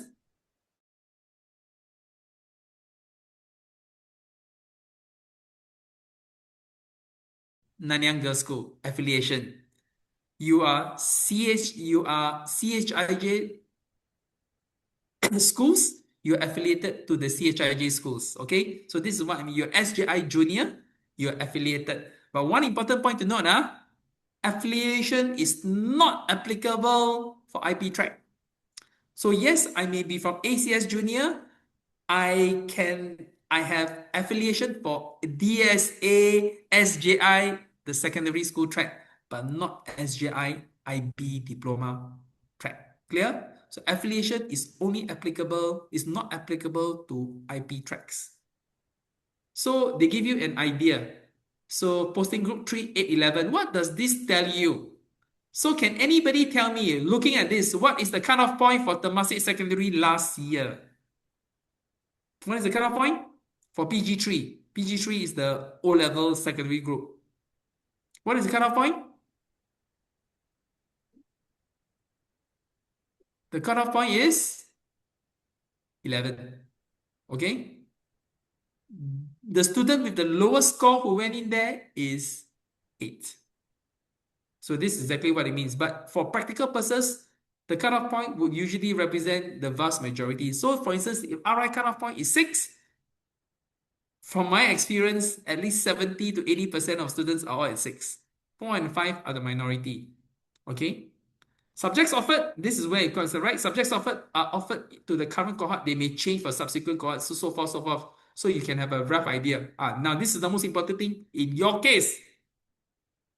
DSA talent areas. So it's not DSA for everybody. So right now, we only have 5. Choir, English drama, leadership, modern dance, shooting. So very specific. Why? Because this is what they consider to be their niche. Clear? Now, what do you do after this? Very simple. This is not good enough. You got to go to the Temasek Secondary School website as well. This is important because they tell you exactly what you're looking for. So I want to repeat. One of the students asked me, okay, one of the students asked a question just now that if I'm not head prefect or prefect, can I apply for leadership? General, the answer is yes, but it depends on the school. I give you one example. A few years ago, Hwa Chong had this very strange ruling, which I totally disagree. Hwa Chong leadership domain a few years ago had this specific qualifier. If you are not head prefect or vice head prefect, do not bother to apply, which I thought was not ideal. But to their credit, 2 or 3 years later, they took off that statement. Okay? So that means because we are all different in our own way. So if you look at this, Temasek DSA, so this is very important for you to find out more. And this is absolutely important for you to find out what you're applying, because the school finder is just a general statement, but specific because different schools different. Remember, why? Because the requirements for shortlisting may also be different. So let's talk about DSA. Let's see whether it's out. Okay, sometimes it may not be out, sometimes it's out. DSA. So 15 DSA. Okay, so they have Temasek Secondary. Now you look. Find out more about choir, our student switch registration, but you realize that the information is not here yet. Okay, dance drama or students will share with you what it means. 15 May, that means that you've registered and they tell you more. So remember, different schools, different. Sometimes they give you everything here already. Sometimes they ask you to attend a webinar. Am I clear? Which is why you have to go to the individual school to find out. Now it refers back to here. Okay, so it doesn't tell you anything much. So I'm just throwing at random, okay? I'm just trying at random so that you see different schools and the different level of detail. SJI secondary. I'm just throwing you at random. St. Joseph's Institution. Let's see what they have for DSA so that you understand that it's not by the differs by school. What the information which they want to show. So here, admission by DSA at SJI. You click on it. You see, boys only secondary school, IPSec. Boys here, international background. Now you see, now they tell you exactly the talent domains. Main category will open to the following categories and talent domain, sports, so forth. So you realize SJI is a sporting school, and SJI was very specific. SJI used to have academic, but when the ministry suggested that you should concentrate on non-academic, SJI came straight to the fore and said that from now on, no more academic, not SJI, Victoria School. So this one still has STEM. Okay? So you realize the schools different. MOE will announce the start. So different schools different, and sometimes the school will now populate already all the requirements. So you check the schools you want to, then after that you must apply to the specific school. Okay, cool? Do you want to apply for? Okay, so when you talk about, I'm just going through this one student, the process is the same. So coming back to this, what talent domain are you looking at for Temasek Secondary? Hello? Choir. Choir, okay, good. Then you apply for choir. Then they will contact you directly. Yeah, but the process is not out yet. But after May 6th, it should all be there. You see? You look at here. To be confirmed. Okay? So, but generally, after May 6th, everything should be here. only shortlisted applicants will be notified by email and date to a plan. So this is important, only shortlisted. This is what I said. If you don't hear from them and they may not give you a rejection, you'll be informed. So applicants who don't apply may also apply. So you see, it's very clear. The school will assess on selection criteria, which may include. Now, this is important because this is a direction which MOE is taking. Last year, actually, MOE did something. They said that DSA criteria, we should not just take a look at students who have certificates who have gone this. If you think they got potential, then you should also consider them. This was a shift last year. Yeah, meeting all the criteria does not guarantee a student shortlist given an offset. So again, so it is it's all up to them, which is why I mentioned very clearly, if you get DSA, great. If you don't get it, it's not the end of the world. Am I clear about this? Okay, let's have another student. So the school finder is absolutely important. Let's have another. Thank you very much for sharing. And the whole thing is here. You see, you can actually see the domains. So let's say I want robotics. Then you can see which school has robotics. By area, let's talk about admission type, all category, main category, talent lookup. Let's talk about a few categories. Let's say entrepreneurship and innovation. Let's say, or let's give it general leadership innovation. Which one has? So you do a search. So you filter and then you do a search, right? Search.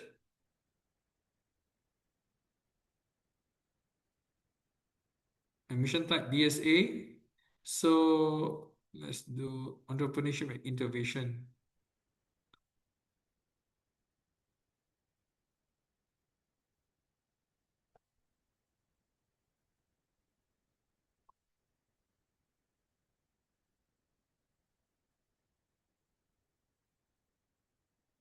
Innovation.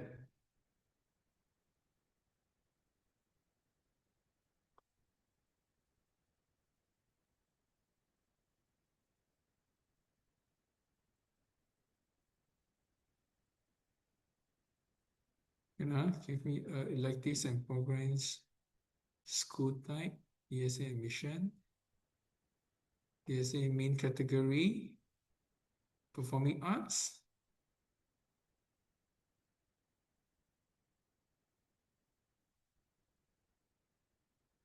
Did you list everything?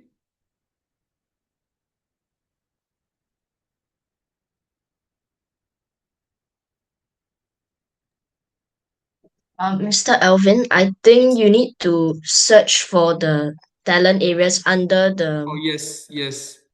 Thank you very much, Shunyao. Hold on. So the talent areas. under the DSA talent areas, which is below. Yes. No, not the. Yeah. Yeah. Correct. Okay. Thank you very much for sharing. Yes. So let's talk about innovation, boys and girls. Okay. So you realize that there are IP and non-IP categories depending on what you put in. Okay. So let's say in general, I just put boys and girls, right? So what happens is that there we have it, Sarah, your secondary school. Okay, so Bowen Secondary, Sengkang Secondary. So you can usually do the Korean. Thank you, Chunyao, for showing. So DSA talent areas, badminton. Now you see entrepreneurship, and entrepreneurship is probably something which is good, something which every school can develop a niche, because entrepreneurship is important. One of the biggest criticisms in Singapore is that we may be academic smart nation, but we don't have enough entrepreneurs, which is generally quite true. So these schools would try to, but now you realize that everything is about building your profile because none of you are involved in any entrepreneurship. So how do you build the profile? Okay, very, very important about so forth. Okay, any other school? I just want to show you the process so that you know. Anybody who is applying for SOTA?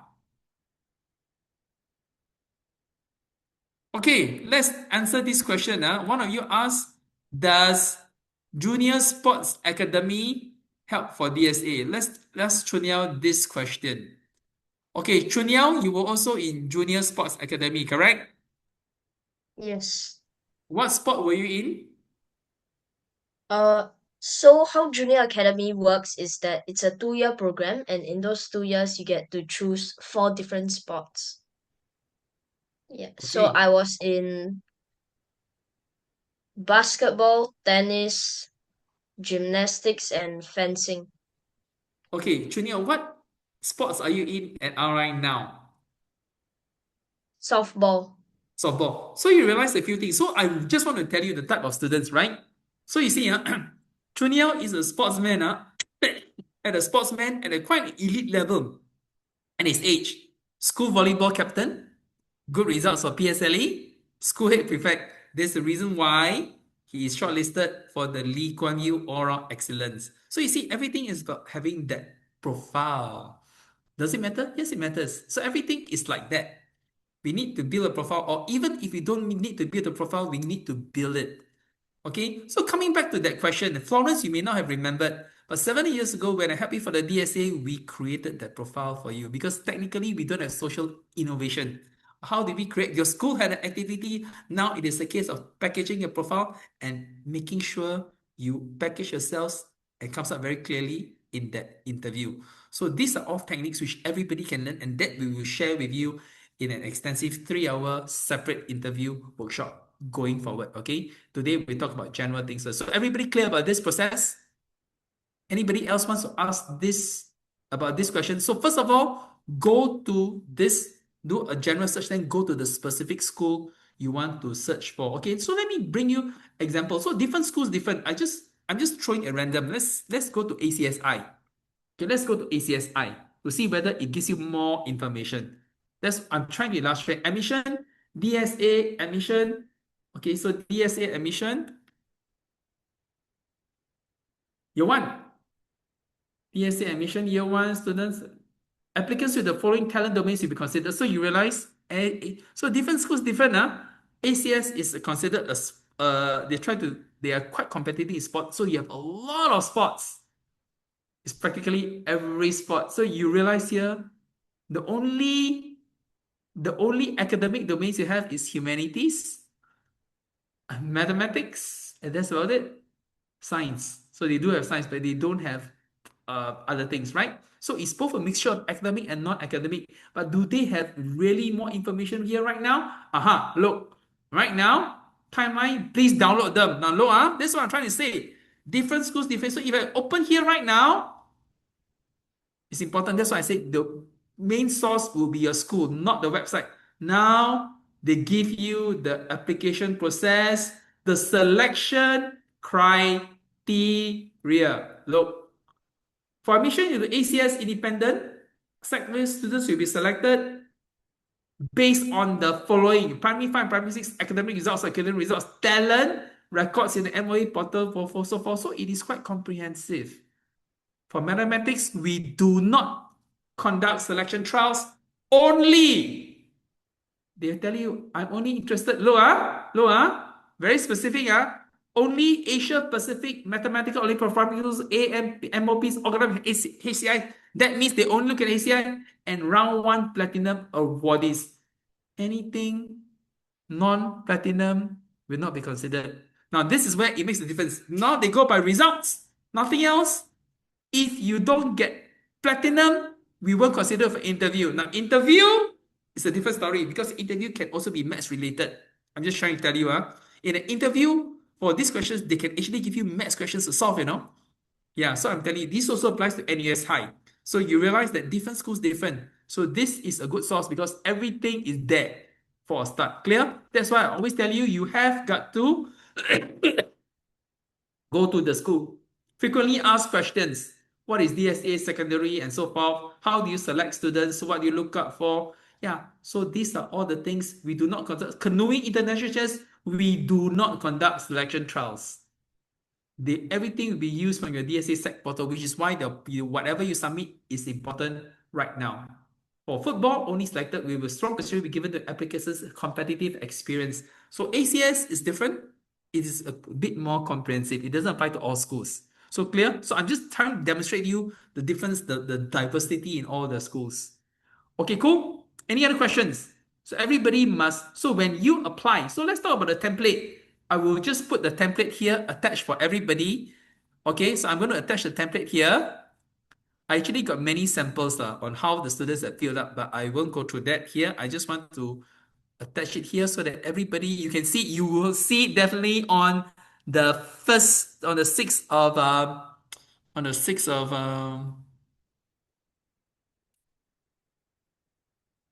on the 6th of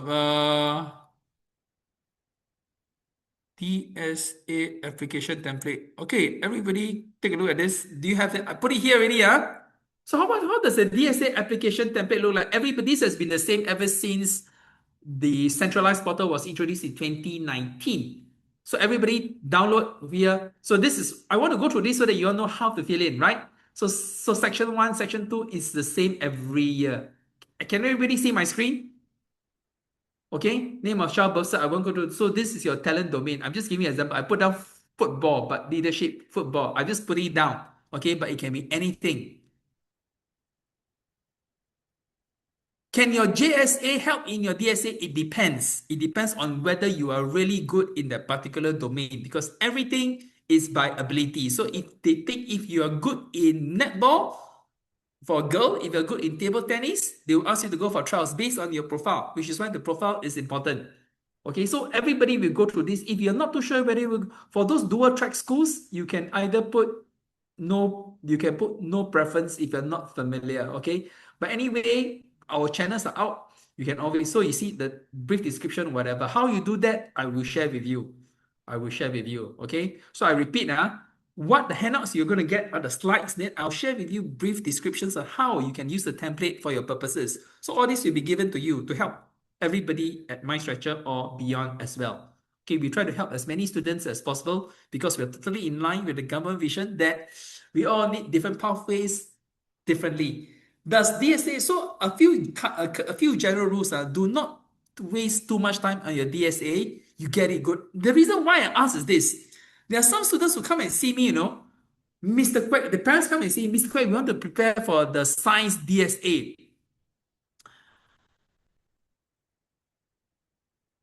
What do we study? I said, don't bother studying. Just go there and take the test. They said, no, my friends, my students tell me that they all got to study. I said that anything can come out. If you study, you're going to make a big mistake. Eventually, whatever I tell them is true. They study, nothing can. I give you one classic example. MGS. A number of my students got shortlisted for MAS English. The father called me, Mr. Kuek, can we prepare for the essay topic which was going to come from MGS? I said, don't bother. Anything can come out. They said that, no, the teacher said that we're going to prepare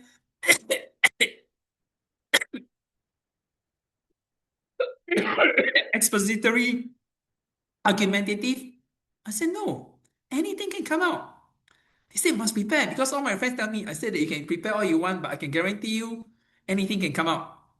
So I didn't give them an answer. I said, anything come. And true enough, you know what happened? The MGS DSA essay, only one word. The essay topic was tickets. TICKETS. And I said that this is the type of essays questions which I like because it's open-ended. Ticket to freedom, ticket to DSA, physical ticket to all the K-pop superstars, ticket to my independence. It's up to you to interpret. But there were some times when I give you an example, RGS DSA, 2 years ago. I was training the students for the RGS DSA English because poems will always come out. And you know something? The poem I chose for them, the poem I dissected them, actually came out for the RGS DSA. It's not because we are smart, it's just a total coincidence. The exact poem came out. There are hundreds and thousands of poems. And the poem I chose to analyze with them came out for RGS. So it's a total pure luck. It's not because we are geniuses. Clear? Okay, cool. So this is what I want to get back to the slides again to finish a couple of things before I talk about it. At this point in time, are there any questions? Moses, at this point in time, are there any questions? Sarah, are there any questions you should ask my students? Which you think we need to handle? Currently, no, I'm answering everything on the Thank you very much. Yeah. Okay, thank you very much for helping out the students. Okay, explore, browse, and this is what I said just now, right? Explore DSA program, the school finder, visit school websites. This was the point I demonstrated, okay? Apply, submit up to 3 choices, no application fees, selection, interviews, auditions, time assessment, or sports trials. outcome, confirm offer. Now I want to talk about wait list and confirm offer. Everybody listens, huh? If a confirm offer, we call it CO. CO means you definitely get it. As long as you accept it, you will get it unless you do very badly and you fall out of the posting group. Clear? What happens when you're on a wait list? Wait list means that you will not know your results until the actual day you get your PSLE results. So let me give you an example. Let's say I'm applying to Temasek Secondary, like just now. Temasek Secondary, I'm applying to choir. If there are many students who apply, maybe you're on the waiting list. Waiting list means the places have all been filled up. But if somebody doesn't take up the DSA officer, you may be next in line. Okay, depending on your waitlist ranking. So everybody will key in by 23rd of October. This is important. Why? Because by 23rd of October, MOE will now know who has accepted, who didn't accept. So from this, they will do the places all start filling up at few places. If there are spare places, then those on the waiting list, if you accept it, you will get the place.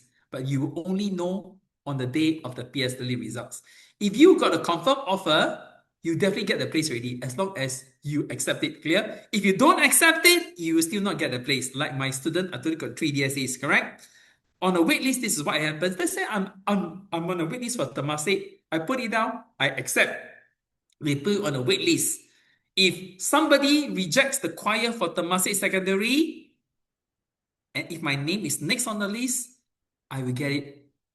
And I will only know this on the day I get my PSLE results. So when you get PSLE results, you get PSLE score, then you have additional offer that your place in Temasek Secondary has been confirmed. You are now no longer eligible to apply to other secondary schools. Clear? Okay.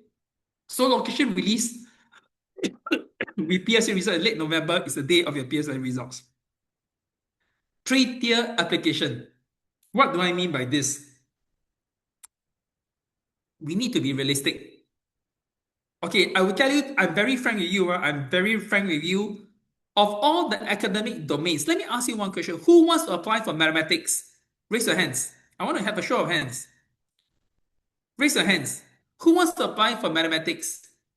Okay. Of all the academic domains, I'm very, very frank with you. The most competitive will be mathematics. You're going to have the greatest pool of people applying. So I give you an example how we need to strategize, okay? Because I used to do all these strategies for students. So I give you one clear example.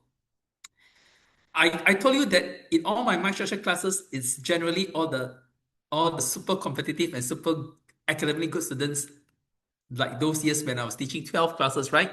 So I told you in that year I had 28 head prefects, right? Which is really a huge number. Okay, but anyway, I'm not even counting the vice head prefect. I'm just using head prefects. But let's not go there. I'm just telling you that in those years, I give you an example. So I asked students, when I conducted these seminars, these are all small class size, I asked them, how many of you want to apply for mathematics? Many of them raised their hands. Then I told them, if I were you, this is what I would do. Okay? Because getting an AL1 for your mathematics will not get you into the very competitive schools because they are looking at all the Olympiad questions and all the specific Olympiads, and you need to be very, very good. If you're bronze, don't bother. You will lose the place. So you know what I did? I look at the students' grades. So I told this is a real thing. So I told the students, if I were you and I look at your grades, you are really good at mother tongue. So why not apply for mother tongue? So because many of these were top students, so many of them wanted to go by RGS in that particular year. So I tell you about that year. So these top students, instead of doing mathematics, I told them you apply for mother tongue, Hindi or Tamil. And in that year, RGS took 7 for Tamil. 5 were my special students because I changed them to the mother tongue strategy because they're really, really good in mother tongue. So I told them, you're really, really good in mother tongue, but not many people are good in mother tongue. But maths, you're going to have all the maths geniuses attending. Just because you get 90 plus 100 in your school doesn't mean that you can compete against your students. This is the reality. So I'm telling for practical purposes. So in that year, RGS took in 7 for mother tongue, 5 were my students, all from my stretcher, because simply tweak of DSA strategy. So I want you to consider. So we need to be practical. So the rule number 1 is this: if you are not a competitive player, like for instance, some of the students at my stretcher, they say that I'm going to apply for DSA badminton. Then I ask them this question: hey, who do you play badminton with? Oh, I play badminton with the boy next door. I said, thank you very much. Don't apply. You will not get in. Okay? So we need to be practical. Clear? So aspirational competitive school has genuine evidence, worth a shot but not guaranteed. And it's very difficult to tell. Okay? And I think times have changed. You know, last time when I first started, I said that I've been helping students, DSA, 2,000 over students for the last 20 over years. Times have changed. Because 10 years ago, I just give you, these are real examples so you understand what I mean. 10 years ago, a student playing piano, a student playing with violin, grade 6, grade 7, chances of them getting it is pretty high. You go for audition, you get a chance. Grade 8 with diploma, you definitely get it. Now it's different. 3 years ago, I was looking at this student, primary 4, my special student, with a diploma in violin and piano at primary 4. How are you going to beat these students? Difficult. Okay, then I'm just saying, so we need to be practical. So again, this applies to very competitive schools. Like, again, I give you real examples. 1 year, RGS had 2 places for music. 2 places. One was my student from St. Hilda Primary School, a Manchester student for many years. You know, I asked her, RGS gave 2 places. Which was the other place given to? He said that this place is given to my competitor from primary 1. He said that in all piano competitions in Singapore, either she first or I am first. So RGS took in the top 2. So this is my point. So if you are not there, how are you going to compete? So we do not know, you see. So, but we need to be realistic. Do you understand? So it is not you can still apply, but we need to be realistic so that we do not waste your DSA choices. Am I clear? So again, if you're currently getting a PSLE score for your school, remember all these things can change. We still have time to change. 5 months down the road, we can do a lot of things. Last year, we got students. Listen carefully. I'm telling you so that you understand why it is important to focus on the PSLE. Last year, we had students. June exam, mid-year 15. PSLE score 15. September, prelim push up to 9. PSLE push down to 6 and at RI. I'm telling you, these are all real cases. So we need to be prioritized. Or right now your PSLE score is like 20 over. We can always try to push it down to mid-teens. I think it's entirely possible, but we need to be focused. Okay, clear? So we need to be strategic, aspirational straight. So again, high likelihood of success, it really depends on the flavor of the day. If you're good, it doesn't mean that you will get it. If you're not good, you may still get it. Relative. Everything is the flavor. Okay, so I want you to be clear about this. You get it, great. If you don't get it, no problem. We focus intently. But if we apply for it, when we go in interviews, auditions, we try our best. But we don't want to do extra. Don't go and study a periodic table. Students always tell me, wow, I go to NESI, I want to study all the periodic table. I say, forget about the periodic table. Even though it's true, NUS High usually asks periodic table, but they won't give you like that. They'll give you application. If this is this, this is this. If chemical in row X, chemical, how do you predict? So it's fine, but you don't want to go and study the periodic table. Clear? Okay? What schools are looking for? Ability, track record, potential. Potential is something which MOE introduced last year. Character, fit. And this is where the interview comes into play. Yeah. So we'll talk about the interview and another time because that is going to be a rather intensive session and we'll give you all the notes because we try to help all students and my stretcher. And even if you're not a my stretcher student, we also try to help. I think that's very important. That's why it's very important for you to be in the system. Okay, building a school portfolio. I'm going to hand this over to Moses in a short while. A good portfolio is not a trophy dump. It should tell a clear story. So I am going to give you samples. I repeat, the template and samples, I'm going to give it to you all. Okay? Plus the slides today. So don't worry. Don't need to copy, don't need to snap because we want to try to benefit as many students as possible. I'm going to give you the templates. Just give me a week or so because right now I'm doing a lot of boot camp and mastery sprint stuff. Okay? So all these things need to be taken into account. Before I hand over to Moses, are there any specific questions which you want to ask Chun Yao and Florence and even Sarah? Why I always ask you to ask students? Very simple, because we are training them to tackle questions. You can tackle from parents. Next time, speaking is easy.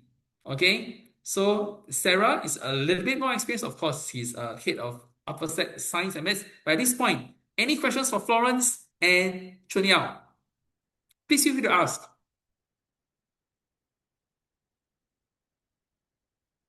Okay, I want to handle this question, clear? I want to handle this question, which is a general question for everybody. So everybody take a look at this question here. My daughter is in choir and she's a CCA leader. Should I need to ask the school for the proof to submit the DSA? No, it should automatically be in the proof, okay? But I think you should still include it on your submission. And I tell you why. I tell you from real experience. One of my students, I told you we got many head prefects, right? This student, head prefect, an Indian boy from his school. It was shocking, His resume from his school omitted the fact that he was a head prefect. The single most important information, and it was omitted. That's why I tell all students, if in doubt, just put it in. If you want to hate prefect, put it in. Okay, so that even though you want to minimize. So if the school, okay, now you understand the question. So you mentioned your daughter is a CC leader, put it in the template. CCA choir, school leader, president, put it in. I'm going to show you some samples. Even though they tell you school-related activities don't be, but I will suggest put in. No loss to you. Clear? Clear? Then, because we want to build the profile of an all-rounded student, then based on this, the school will now ask you for information. So I repeat, central portal, you cannot submit anything except that template. Nothing else. You want to put in a testimonial, this and that attachment, cannot. There's no attachment. You can only fill in the template and click submit. Then it reaches the school. The school will now look at the application. Then they decide which student I want to shortlist. Then if I want to shortlist you, like last year, I want to shortlist, RI wants to shortlist Chun Yao. Then I say, okay, Chun Yao, I'm going to email you. I need your personal statement. I need proof of this and proof of this. And they may ask you to bring this certs or this on the day of the audition, on the day of the interview. This is how it works. Okay? So you can get them ready. If the email comes, then you submit it. It may come in various ways. They may even give you a link to lock in all your documents. For those of you applying to RGS, you realize that you always require a couple of things. English. They're going to require you 3-mark compositions. Okay? 3-mark compositions. So you need to be strategic. You're not too sure. Let us know how you should submit because I help many of these students, right? So, and it comes usually very fast. Immediately after you submit, they will, LGS, if you think your grades are good, you think they'll ask you to log into the systems, load it to the Google Drive already. Okay, so different schools, different system. Cool? Okay, Moses, right now, I want you to, Moses will share a couple of things as I mentioned. Moses is a president scholar, and during his time, he has the most number of scholarships in RI, 9, JC, university, and so forth. So very competent, and not just is he good in studies, he's good in a lot of things. OCS sort of honor winner of RI All Excellence Award. That means all round award 4 times. Okay, so good in studies, good in CCA, represented Singapore in many different things. Entrepreneurship, speaking, creative drama, chess. So pretty much RI bowling captain. So he's done a lot of things. Okay, so I think Moses is important that you share with students the perspectives and the things over that can help them going forward. Okay, thanks. Yeah, hey, hi everybody. I know it's getting late, but for the 260 of you who are still with us, thank you so much for staying with us. Actually, in this DSA journey, we usually share a few things with students. Okay, I just wanted to take this time to emphasize three things. Um, so actually, I know that some of the people here are P5s dialing in to listen. And for those of you who are doing it, kudos to you. It always helps to prepare early. You have a good sense of uh, how to think about the DSA. And like Alvin said, um, when we use the phrase like start to build your profile, right? It sounds like we are trying to game the DSA system, but frankly, I think this is the step in the right direction. Actually, we really should be starting to think about what are the things that we are really interested in beyond academics. What are the things that we are passionate about? Alvin says also, don't waste time over preparing for the DSA. It shouldn't be like that, right? I just spoke to parents just now. We held a two and a half, in fact, almost 3 hours oral reading aloud, stimulus-based conversation. But of course, because it's about communication, the conversation naturally turned to DSA as well. And then parents were saying, wow, they heard of so many horror stories where people over-prepared for DSA, then it didn't work out, and then they were very regretful. Um, it really should be something that you are genuinely interested in. Because, like Alvin said, there are people who are interested in things and you try to compete with them when you're not interested, when you 临时抱佛脚, go and start to open up the periodic table just to try and go in for a science domain. It's not going to work. Okay, so what is it that you're really interested in? And then we can start to pursue that. Okay, but a lot of us are in P6 already. So when Alvin showed you guys the things that you're looking through, uh, when it comes over the next few months, we'll also organize one or two more seminars, okay, on this topic. But for now, when the portal is opening, please take a chance, like Alvin has shown you in a lot of detail. And by the way, these are things that many, many parents and students, they don't know, right? Because the DSA system is not PSLE. Yes, there's one common portal, but it's the whole process, the criteria are not standardized across the schools in a way that's easily searchable. So it really depends on what you want. You have to go and look into each school, understand the domains they're looking at, even the domains, what criteria they're looking at to understand if you have a chance. Okay, but what we will share is that once you have a sense of where you want to apply, we'll definitely hold one seminar where we start to talk through the selection, how to think about it, and then the interview. Okay, and then for the selection, you'll be very surprised. A lot of times, if you have been pursuing your interests, right? Maybe you didn't realize that there was an entrepreneurship domain. Okay, because ideally you started because you're interested in it. You didn't realize there's an entrepreneurship domain, but you actually have done a few little businesses in school before. Maybe for a charity day, you were the one that decided, hey guys, why don't we sell paper aeroplanes, right? I know a way. I watch YouTube. We can sell those that fly really, really far for about $2 each.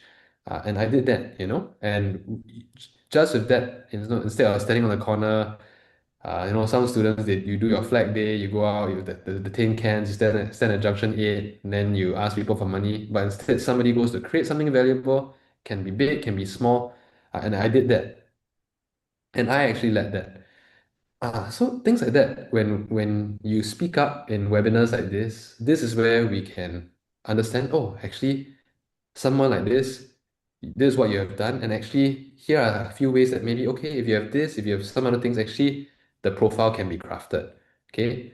It's not about gaming, it is about just making it easy for the schools to understand what you have done. And frankly, a lot of you who have been active in school, you will have a ton of interesting things, okay?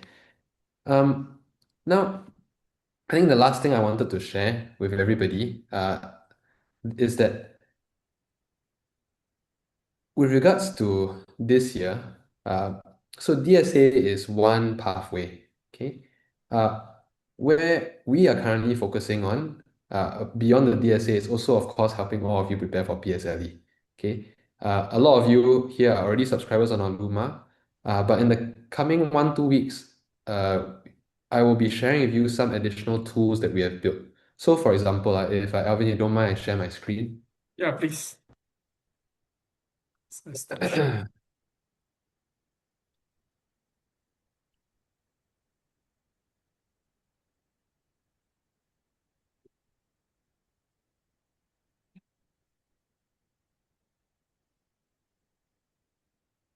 Yeah, can see my screen, yeah?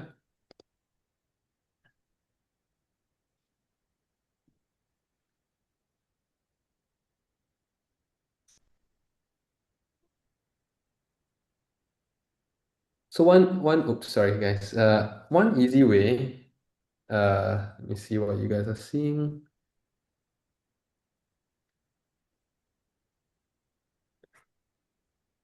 Hey, Alvin, can you guys see my screen, the AI screen? Yeah, can. Yeah, okay. Yeah, so for You example, see Alvin show the you guys, yeah, can. Correct. okay. The school search screen, right? Yeah. Okay. So Alvin was sharing with you guys that should use MOE School Finder, right? Okay. So School Finder is very useful when you want to drill down to one school. But if you want to just figure out, actually for uh, you know, can I easily compare across the schools? This is not so easy to do. Okay? You have to actually go into each entry. This is not just for DSA anymore, of course. This is also for your actual PSLE process. You have to go through, you see the cutoff points here, then you go out here. Maybe you're looking at Temasek, and then over here, you have to go in again, see the actual scores. Okay, and then you start to understand, okay, if I get this score, maybe next time based on my prelim, actually, where can I go? Okay, so what we have done actually is we've built some tools. If you head to our website, cher.ai, okay, this is a bunch of very practical tools. All right. So one of the free ones that we have is school search. So for each criteria, whether you put your PSLE score, you put your HCL grade, you'll be able to easily quickly compare all the schools. Yeah, this is just so that given what you have been doing in P5 so far, and of course the game is not up at all. There's still 5 months before PSLE, so a lot of things can change, a lot of things can improve. But you want to get a sense of what you can apply for, what you can start considering, what might be, Alvin talked about, okay, there's safety, there's aspirational. Actually, this also depends on what your PSLE grade might be. Okay, so can take a look through here, see what you probably can likely get into based on your PSLE score alone. Then for DSA, you can even try for different schools. Okay, we also have some other very hard to find features. Things like over here, we have been keeping track of how the cutoffs change in the year. So we've already updated it for the 2025 cutoff, and then we can compare the 2024 and the 2025 cutoff. Okay, so you can see which schools are getting a little bit more, uh, a little bit less competitive just based on last year. And you can also see the vast majority of schools remaining stable. So these are things very useful, very practical tools. Um, in the next few weeks, I'll be announcing something to all of you to help you practice for your PSLE. Okay, I just give you guys a sneak preview now. I give you guys a sneak preview of, let's see, yeah.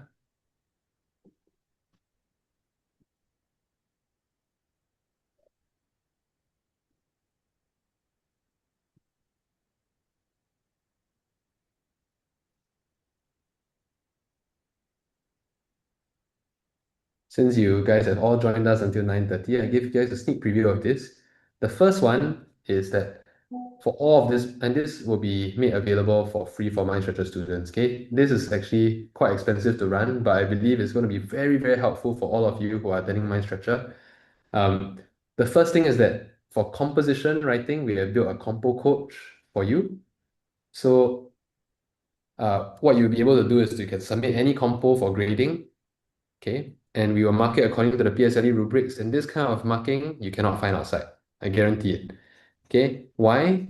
Because for those of you who are attending our English classes, you know that our teachers put a lot of effort into marking, but there's only so much detail that you can go into when you have to mark so many scripts in so much time.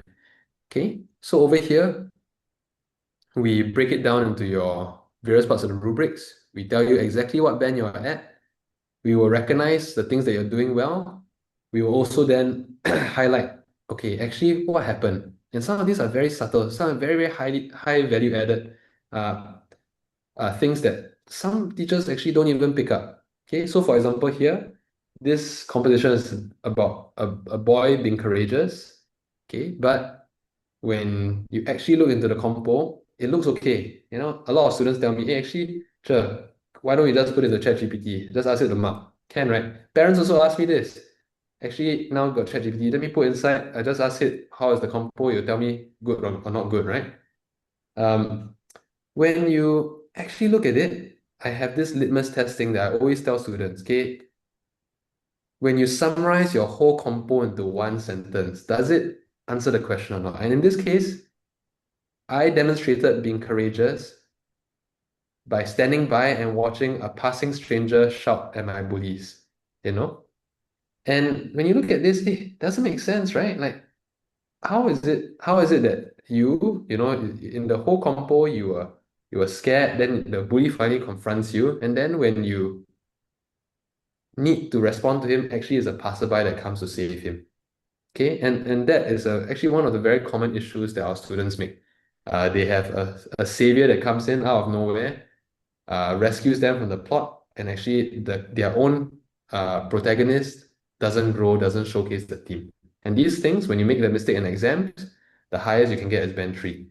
Okay, so we go through a lot of both basic things as well as advanced things like this that our best teachers always help to catch and help students improve on.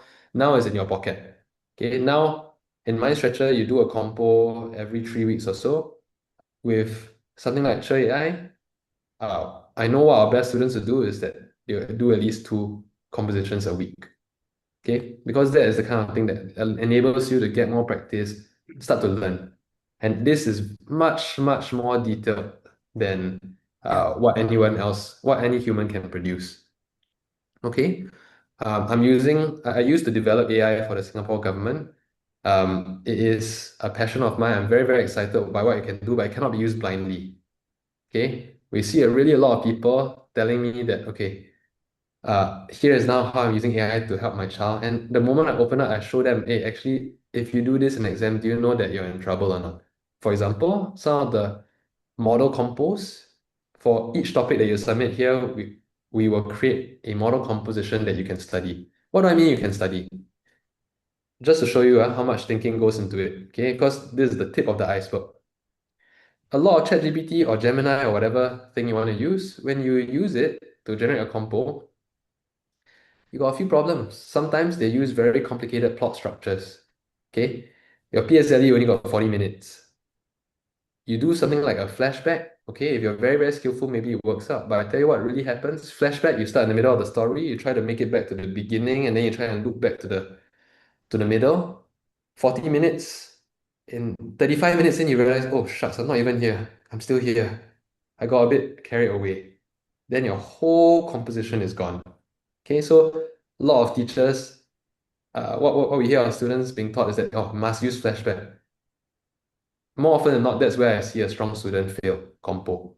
Okay, so for us, by definition, our compositions all have a very simple linear plot. 40 minutes, don't make it complicated. Okay, linear plot, a lot of nice descriptive language to set the scene straight away. Okay, we will explain all the techniques we're using here. Immediately address the image, set the scene in the image. That means in your first paragraph, you cannot go off point with regard to addressing the image already. Yeah, the school field was sweltering under the midday sun, but a cold prickle of dread ran down my spine. I flattened myself against the rough brick wall of the equipment shed, holding my breath. Just 10 meters away, Rex, the school's most notorious bully, was cornering a primary 1 boy. See? The image is immediately addressed. Okay, then now we can go on. And then we have this very, very nice style. So this is another one that we use. You know, when you're asked to assess yourself, when examiners are assessing you for wide variety of vocabulary, how do we actually do it? Yeah, without being too bombastic, without also inserting things very awkwardly. Actually, we teach a lot of these in my structure classes. There are all these ways of incorporating dialogue sensibly, high visibility. So the moment the examiner looks at your script, they know, oh, actually, this is quite good. Yeah, he's definitely using a lot of different sentence structures. So this is one of the patterns that we do. There's a dialogue followed by a descriptive word to describe the dialogue, and then going to the context. Okay, so please give it back. The boy squeak, tears spilling down his flushed cheeks. And we can keep arguing it. Please give it back. The boy whimpered, tears already welling in his eyes. Please give it back. The boy's voice trembled, and his shoulders slung low in defeat. Okay, this pattern, we do it all the time, and we teach it in our model compositions here. Okay, so this is, yeah, Alvin, sorry, go ahead. Okay, I think it is important for all of you to understand that this is not an AI product. This was modeled after our writing because we have a very specific idea on how we can write well. Very, very simple. Why? Because I was a top English student in RI during my days, and I don't have a lot of gifts, but if one gift I have is definitely when it comes to writing. Writing just comes very natural to me, and so does it to Moses. So what we happened was that we actually developed this based on our style. There are many different styles. If you're a good writer, you can write in many different styles, but there are a few key techniques. Once you are able to use these two techniques, it really doesn't matter. PSLE for me, not difficult at all. You can write like that. Anywhere you go, you'll be a super writer. I'm just Yeah. trying to tell you this is the truth. So it was not curated by AI, it was modeled after what we think is the best practice, and we train it. So this is a Yeah. very important distinction. We do not just generate. This is the problem with many schools. The problem in many schools, I tell you, what typically happens in top secondary schools right now. This is what the teacher tells them. These are real cases. They are not fabricated by me because I see these students all the time and they end up not being the right. So the teacher tells them, step one, these are in top secondary schools are top. Step one, open the laptop. Step two, log into GPT, for instance. Step three, type in the essay. Step four, this is how you write a good essay. So my question to all the students is, if this is the case, why do we need you? Absolutely. Why do we need you? And I always tell students that if the teachers do this, they are finished. They are totally redundant now. And students who follow this will also be redundant in future. So we're telling you from experience. So this is not an AI product. This is our product, but we're using technology to teach you. I think this is the very important angle. Okay, back to you, Moses. Yeah, absolutely. I mean, I'll be the first to say AI can do a lot of things now, okay? But you need to use things that are built by people who have achieved what you want to achieve. Okay, otherwise you cannot tell what is good and bad. Yeah, I have a father who was telling me, this is not even for composition, he was just telling me, hey, 校长, Chinese guy, he's saying, oh, 现在有 DeepSeek and all these different tools. 我的数学问题，我每一个问题都放在 DeepSeek，它自己改。Then I just open up the first one, right? Because I know that these tools tend to struggle with geometry questions. Open up, the answer is totally wrong. But you cannot tell. So that is for math, where it's multiple choice, the answer is there, you just didn't check. For something like composition, if you go and learn the wrong kind of techniques, you'll get yourself into serious trouble in a 40-minute exercise. Yeah. I'm not saying this is the only way to write. Okay. Alvin and I, we have written for different competitions. We have written for scholarships, we have written for universities, we have written for all sorts of things. Okay, a lot higher stakes. PSLE composition, my approach always for things is to boil it down to a system that we can do. That's how I got my president's scholarship. That's how I do well in various, whether it's university, secondary school, A levels. Always try and come up with a system that I can do in the exam, because I know exams they're games. Yeah, they are one particular way that the nation has to assess whether you have learned something. So you don't make it too hard for yourself. So I've really bought everything that I have learned, that Alvin has learned, that we have learned in teaching more than 250,000 children here at Mind Stretcher into these tools, so that in your pocket you have, I dare say, you have something that is better than the vast majority of teachers out there in terms of marking. Okay, and a teacher can then work with you. If you're a Mind Stretcher student, then your teachers can also help work with you to help you see how you can improve. But you can get a grade, you can get detailed feedback, and you can get a great model composition that you can learn from. When I say learn from, some of you will ask me, do I mean memorize? And my answer is yes. Okay? My answer is yes. If you want to, please feel free to memorize, because these compositions, one thing I've done is to tune them first into something that I think most students will find very accessible. There's also writing that can be very atas, uh very chim. They use a lot of very subtle English. They even use old English and things like that. Things that sometimes, if you have a discerning marker who is very well read, okay, they understand what you're saying. If you have an examiner who is very tired, they have marked 50 scripts already, now they open up, they see, this guy doesn't know how to spell have. And then he marks your old English wrong. I've seen it happen before. So keep it simple. In these compositions as well, why I say that it's something that you can really study and internalize is because I've developed it so that the themes, the plot, is easily transferable to topics which are close by. So something like being courageous can be about overcoming fear, can be about doing the right thing, can be about helping somebody in need. Okay, so we've crafted this so that it's not so crazily tied to the image, right? So that whatever comes up, okay, at least you have a good skeleton that you can go with. I'll give you another example. When you give it to other AI tools, sometimes they tie it so deeply with the image that, okay, yes, you can study it, you can learn the language, but there's no way you can reuse this plot. One example, showing gratitude. The image was a flower. The story is about, I'm a boy taking PSLE. My grandmother plants one flower every single day for me while I'm preparing for PSLE. And I didn't realize this. So after PSLE, I finally went to visit her, then I realized she's been planting flowers for me. So I'm very thankful. Then I help her to tend to the garden. And then after that, the garden flourishes, and that is my sign of her showing her showing her love to me, me showing gratitude to her. This is a great composition that was already midway through me tuning it for good language, something that students can relate to. But you look at this plot. If the next picture is a ball, what are you gonna do?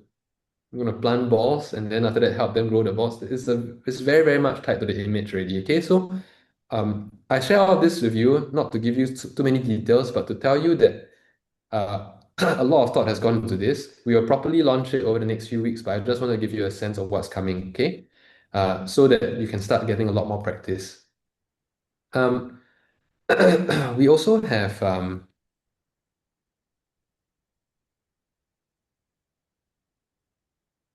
a reading aloud tool. Sorry.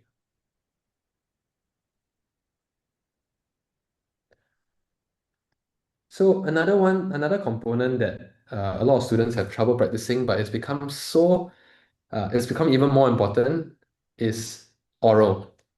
Hey, oral reading aloud. And for oral reading aloud, the hard thing like compo is that all the feedback has to be quite personalized. There's no way, if you're not wise about how you use technology, for you to be able to get good feedback. Right? You either go and pay a tutor, $60 an hour, sit down with you, have a conversation. Maybe your parents will sit down with you, but for parents as well, we're not so familiar with the rubrics. We don't know what we're looking for. Sometimes we are too harsh, sometimes we're too lenient. We don't even know whether we're giving our students the right feedback. Okay. So this is what I shared with students just now in a previous session. What we have is that we have created a tool as well to give you actual grades for oral reading aloud. Now, just to tell you, oral reading aloud is now 15 marks, not 10 marks anymore. 20 to 25, MOE increased it from 10 to 15 marks. This means that just doing well for reading aloud, 1 minute 30 seconds, reading a passage clearly, is worth almost the same as doing a full comprehension. Okay? So it's actually something I feel that with daily practice, people can actually get full marks, right? Unlike things like compo and all that, which is very subjective. Something like this, the rubrics are clear, you can absolutely get full marks. All right. So over here, we give you a grade, we make it very actionable. We tell you, oh, actually for pronunciation, you tend to miss out the long I sound. We let you hear as well. You won't be able to hear it because I'm not connected to the audio in Zoom, but we do things that a person cannot do, right? Which is that after you record yourself reading, I will go and cut out all the actual clips of you talking so you can hear yourself when you did well, when you said things like being considerate and communities. These are long multi-syllabic words. We'll let you hear exactly what you did well. and also what you struggled with. You will immediately be able to hear real feedback. Okay, not just high level things like, hey, actually, generally you could have spoken clearer. No, we'll tell you exactly where. We'll let you listen to it again as many times as you want so that you can hear yourself. Okay, things like fluency. This one as well, that we know that a lot of students, the first most important thing to avoid, don't speak too fast. The moment you speak very fast, you cannot express yourself, you cannot vary your tone. Even if you vary your tone up and down, like it doesn't come out, you don't pause, you make mistakes, you stumble over your words. These things jump out at the examiner and these lose you marks. Okay, so we immediately use AI to go and spot how fast you're speaking, and then whether you are skipping pauses here and there. Okay, and where did you have actually opportunities to insert pauses for effect. And then this thing, I'm really, really excited by this as well. When a huge emphasis in the new rubrics is expressiveness. But everybody is told, hey, just be more expressive. Then how? How? Right? Many, many Singaporean teachers are not themselves expressive because we have this monotone way of speaking in Singapore. So what our students now have access to is that you will cut out the clip of you reading certain sentences in a monotonous way, and then we will show you how our in-house models, we have specially trained this as well, can speak it in a more expressive way. Okay. So instead of like being considerate, like keeping noise levels down, returning borrowed items, or even just greeting your neighbors goes a long way. Being considerate, like keeping noise levels down, returning borrowed items, or even just greeting your neighbors goes a long way. I once borrowed a ladder and returned it with a thank you note. My neighbor, Mr. Raju, smiled and said, "Come over anytime."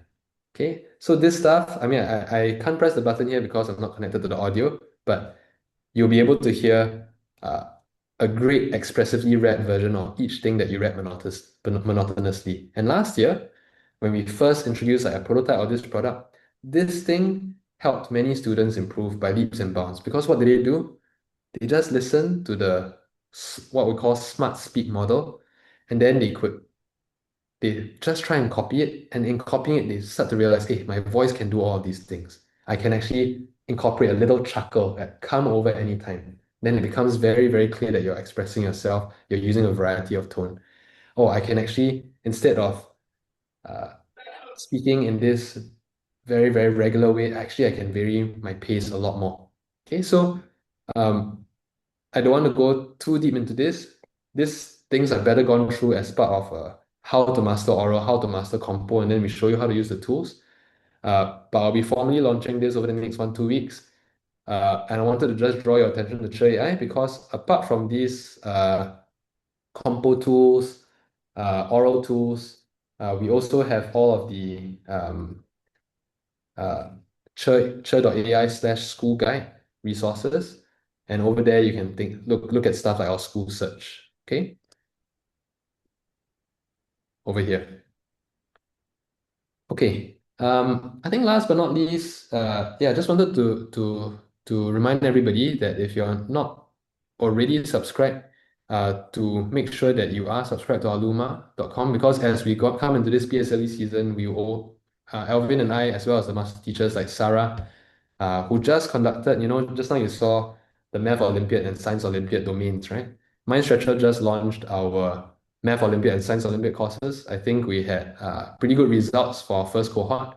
We'll leave Sarah to share more next time. Okay, but all of these things we will announce it on Luma to our community. So please join us there. We look forward to sharing things that are relevant from our own experiences. We have seen a thing or two, most definitely, for students who are willing to put in effort, willing to push yourself, willing to step out of your comfort zone. Actually, there are a lot of things that we can share so that you can achieve the aspirations that you have. But it starts one step at a time. And for all of you who have joined us so late, who have now seen the various tools, this is a step in the right direction. For things like DSA, a lot more to come. For things like PSLE, a lot more to come. So please keep in touch in the community. Yeah. Okay, okay, thank you very much. So again, I repeat, I will share the templates with you. The slides I have today will show you. So I would like to thank the students in particular and Chunyao, which I'm so sorry I didn't know you have a science exam tomorrow. So you could have left after the sharing session. But thank you so much for joining us. And this is important. Okay, thank you. Thank you so much to Florence, Chunyao for joining us this session. And next time, if you have something on, just don't be shy, just let us know. Okay. But I thought that it is a good exposure, but your tests and exams must still come first. Okay, cool. So thank you everybody. Tonight I will share with you the various templates information this coming week and all the slides as needed. Then we will help you more along the way at whatever levels, PSLE, O levels, secondary school, IB, whatever. We are going to do this. So whatever which we have done for primary school, we are replicating in secondary school as well. Okay. Yeah, it's just a matter of timing. But for those of you who are taking O levels and doing the IP, we're helping you in this speaking, writing, and journey as well, which is exactly the reason why I'm seeing numerous students and parents at all range of the spectrum. Okay, so thank you, good night, and sorry for keeping you up late. Okay, take care, everybody.